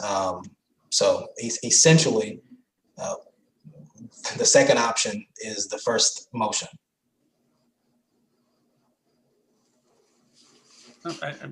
I missed what, I don't know what your meaning is on that.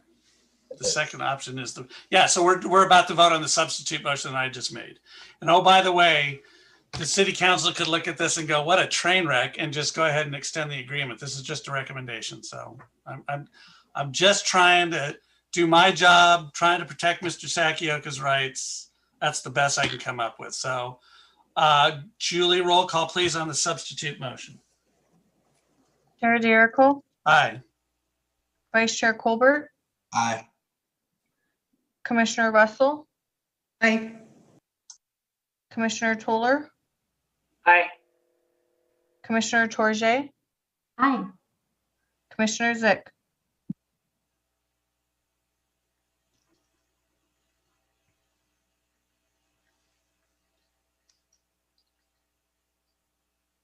Aye. Motion carries 6-0 with Commissioner Stevens recusing himself. Okay, commissioners, thank you very much. Can we take a break until 9:10, and we'll come back at 10 after 9 if that's okay. Thanks.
Okay, we good?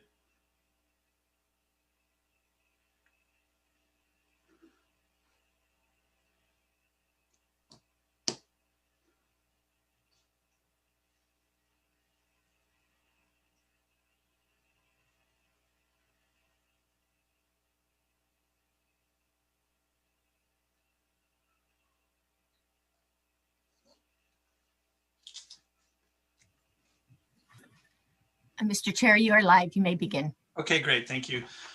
So we'll reconvene the Planning Commission meeting from March 8th, 2021, and we'll move to public hearing item number 3. Julie, could you please read that into the record?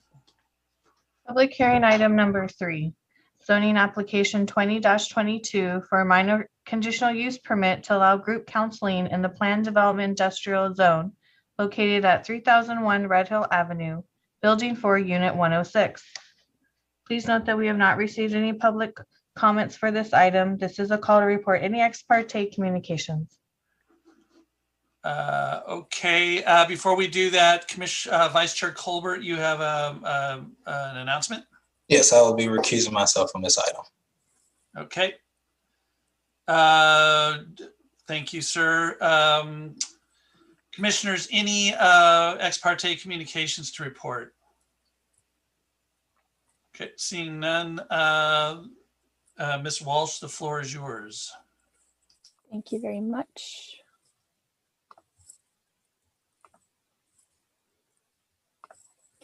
Good evening once again. Just for the record, Caitlin Walsh, Assistant Planner. The item before you is zoning application 20-22 for New Directions for Women. Zoning application 20-22 is a request for a minor conditional use permit for an individual and group counseling use to operate in the planned development industrial zone. Minor conditional use permits are typically reviewed by the zoning administrator. However, the zoning administrator has referred this request to the Planning Commission for review. The project site is located on the west side of Red Hill Avenue between Calmus Drive and Fisher Avenue within an existing multi-tenant industrial park, Esplanade Park.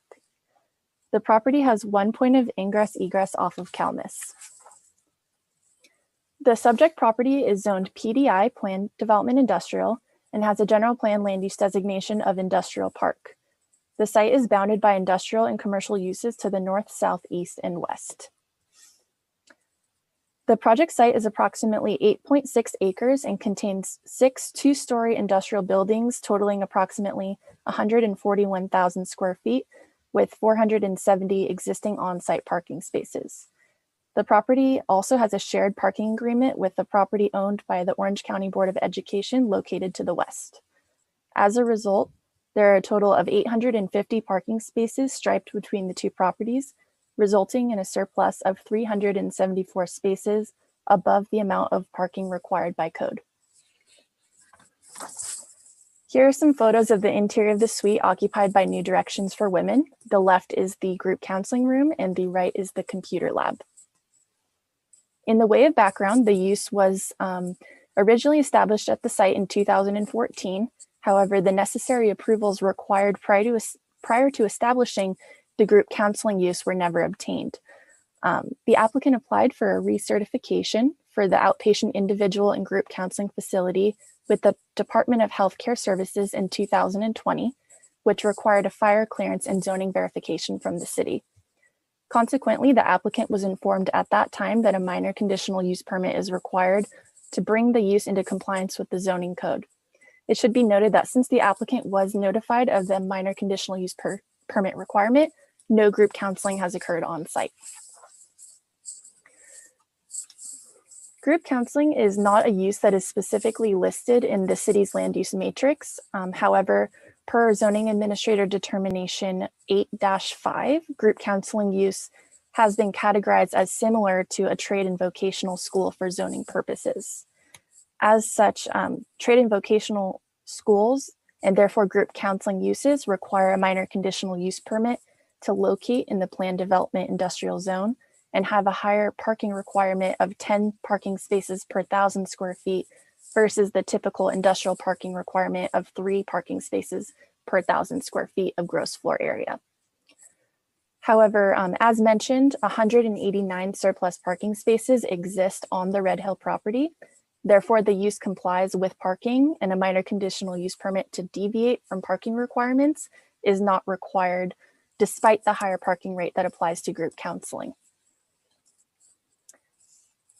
Here's a floor plan of the facility. The use occupies an approximately 3,148 square foot tenant space, including a 763 square foot storage room on the second floor that is not used for operation of individual and group counseling.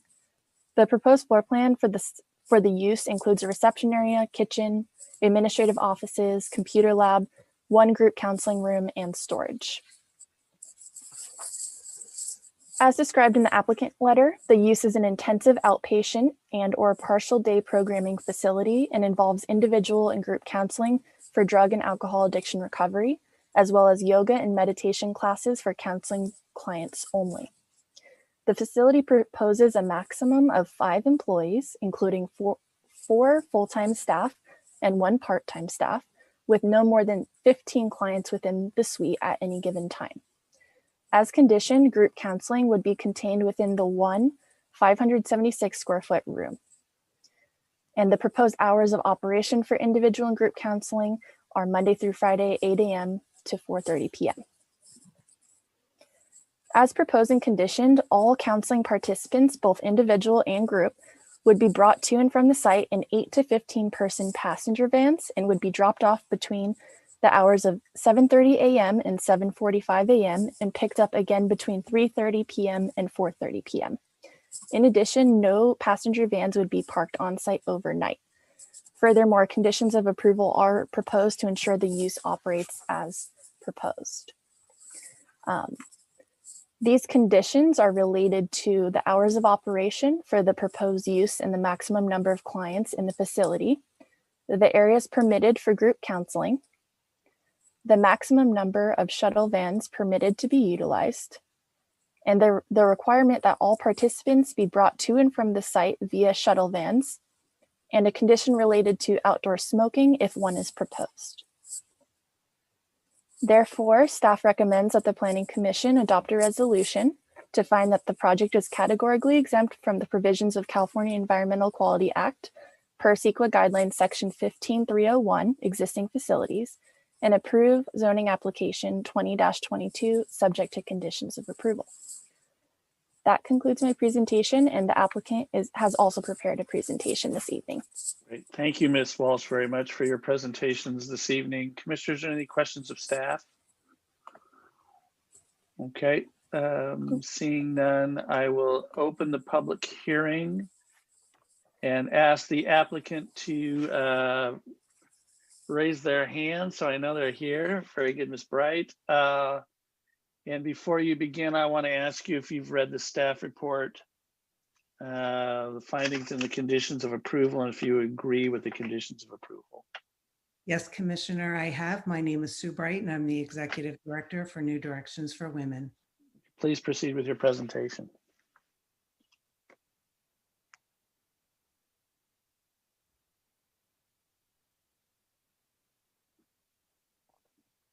Thank you, Caitlin. This is our mission. Our mission is saving the lives of women of all ages, women with children, and pregnant women affected by alcoholism and other addictions and related issues. Our core values are excellence, spiritual integrity, and diversity. Next slide, please. Our clinical motto is love, kindness, and compassion in all things, which is evidenced by how our staff interact with each other as well as our patients. And in the last 44 years, we have grown into a serene, safe sanctuary for women to heal. Our goal is always to help transform the lives of the women who we are fortunate enough to care for. Next slide, please. We are a 501c3 nonprofit organization which provides substance use disorder treatment to women of all ages, pregnant women, and women with dependent children up through the age of 13 years old on our main campus. We were founded in 1977. when Pamela Wilder stood up in a meeting of the Orange County Junior League and identified herself as a recovering alcoholic and asked for the help in creating a safe space for women to heal from addiction in response to a severe shortage of affordable, accessible rehabilitation for women suffering from alcoholism. Next slide, please. We were the first gender-separate treatment program in Orange County, and we hold the highest CARF accreditation for evidence-based practices while providing trauma-informed services, which is very important for the women who struggle with substance use. We offer all levels of care from detox to residential at our main campus on Willow Lane in Costa Mesa, and our outpatient services will be held just on the Red Hill location. Our women will be transported via van shuttle from the Willow Lane location to the Red Hill office for outpatient care, and then will be picked up and transported back to the residential location. We hold several licenses and accreditations, first with the Department of Healthcare Services, with CARF, which is the Commission on Accreditation of Rehabilitation Facilities.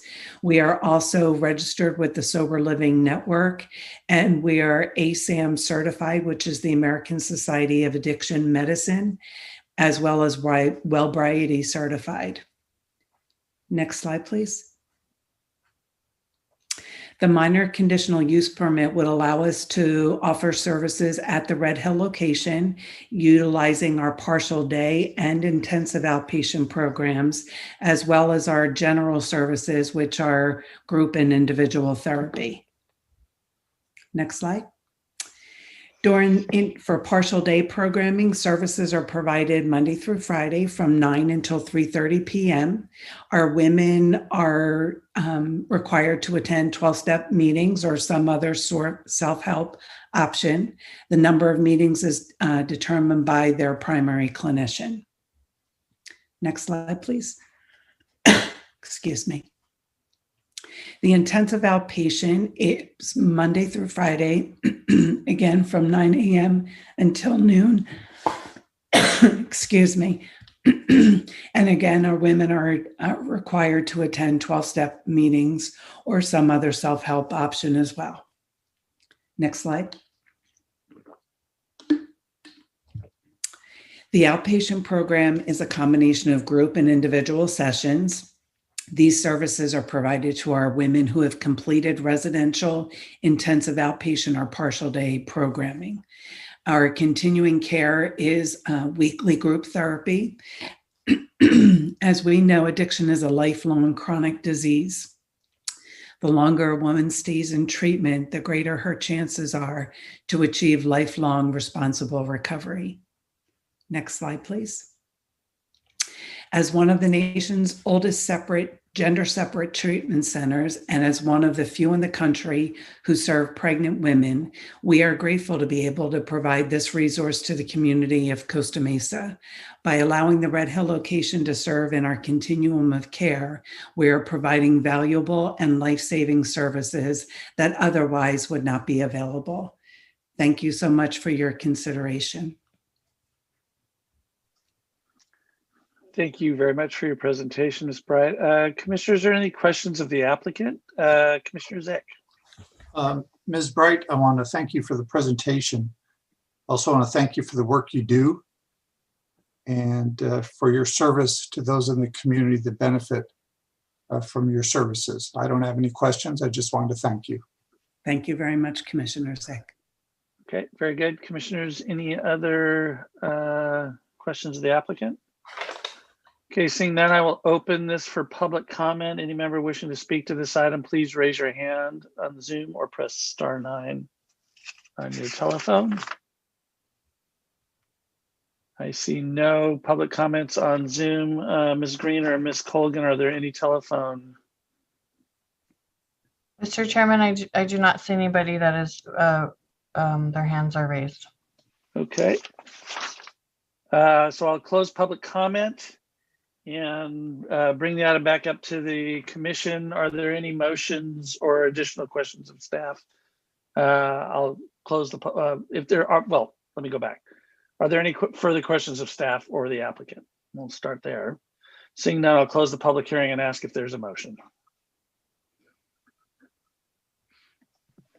Okay, I will go ahead and find that the project is categorically exempt from the provisions of the California Environmental Quality Act per CEQA guidelines section 15301, existing facilities, and approved zoning application 20-22, subject to the findings in attachment A and conditions of approval in exhibit A and conditions of approval exhibit B.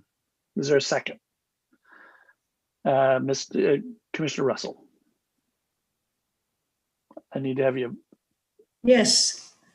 Yeah, I definitely second this. I've been aware of their work for a number of years and they do excellent work. I'm happy to support this. Okay. Any comments on the motions, commissioners? Commissioner Tourget. My one comment is that we still have the comparison to trade and vocational schools, and every time I just call it out as like, this is a funky thing in our zoning and probably something that should be updated in the next, or in our matrix that needs to be updated. I completely agree with that. Hey, Chairman. Commissioner Stevens. May I just ask a quick question of staff? Why was this brought up to the Planning Commission? Ms. Lee. I can respond to that, Commissioner Stevens. This was essentially use in the past that the community has had a level of concern about and have commented on when these items were heard at the zoning administrative level. As such, we've instituted a practice since then to refer them to the Planning Commission. Okay, I think I understand that. Okay, commissioners, anything else? Nobody's raising their hand. Julie, roll call vote, please. Chair Jericho, Aye.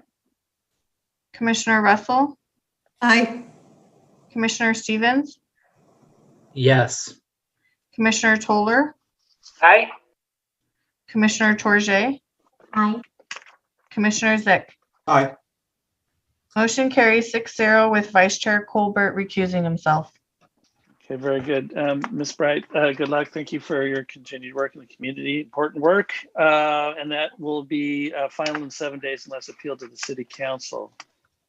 Okay, commissioners, that takes us to staff reports, departmental reports. Mr. Yang, any public services report tonight? Yes, Mr. Chairman and honorable members of the Planning Commission. I'm happy to report that the Bear Street Improvement Project has been finished and we have gotten some good reviews on that. And also Hamilton Street project has been finished with new striping and bike lanes and bike facilities to boot. And we're embarking upon the city improvement, the street improvement project around the city. So I'm happy to report those ongoing projects. So thank you very much. Excellent. Thank you very much for your report, sir. Development Services report, Ms. Lee. Thank you, Chair and members of the Planning Commission. Just a quick update on the status of our RENA allocation. SCAG did approve its final RENA allocation numbers last Thursday. Our final number is 11,760 units. This was a result of a redistribution of a small number of units due to 2 partial appeals being granted. I believe the jurisdictions were Pico Rivera and the County of Riverside, and it was a few hundred units, I believe, in both cases. So our final number is 11,760 units. We'll be incorporating that into our future presentations. And then the last item I just wanted to share is that we intend to have a City Council study session regarding the housing element, following up on the recent Planning Commission study session on March 23rd. And we're beginning to push out information to the community on that study session. That's my report this evening. Thank you. Thank you, Ms. Lee. City Attorney's report, Mr. Preziosi. No report, Chair Jericho. Okay, commissioners, thank you very much. Good, robust discussion tonight. And staff members, as always, thank you for your diligent work on these issues and for putting together comprehensive information and good reports that kind of help us decide what we're going to do up here. So I appreciate it very much. Everybody stay safe, have a good night, and we'll see you at our regularly scheduled meeting for March 22nd. Good night. Good night, everyone.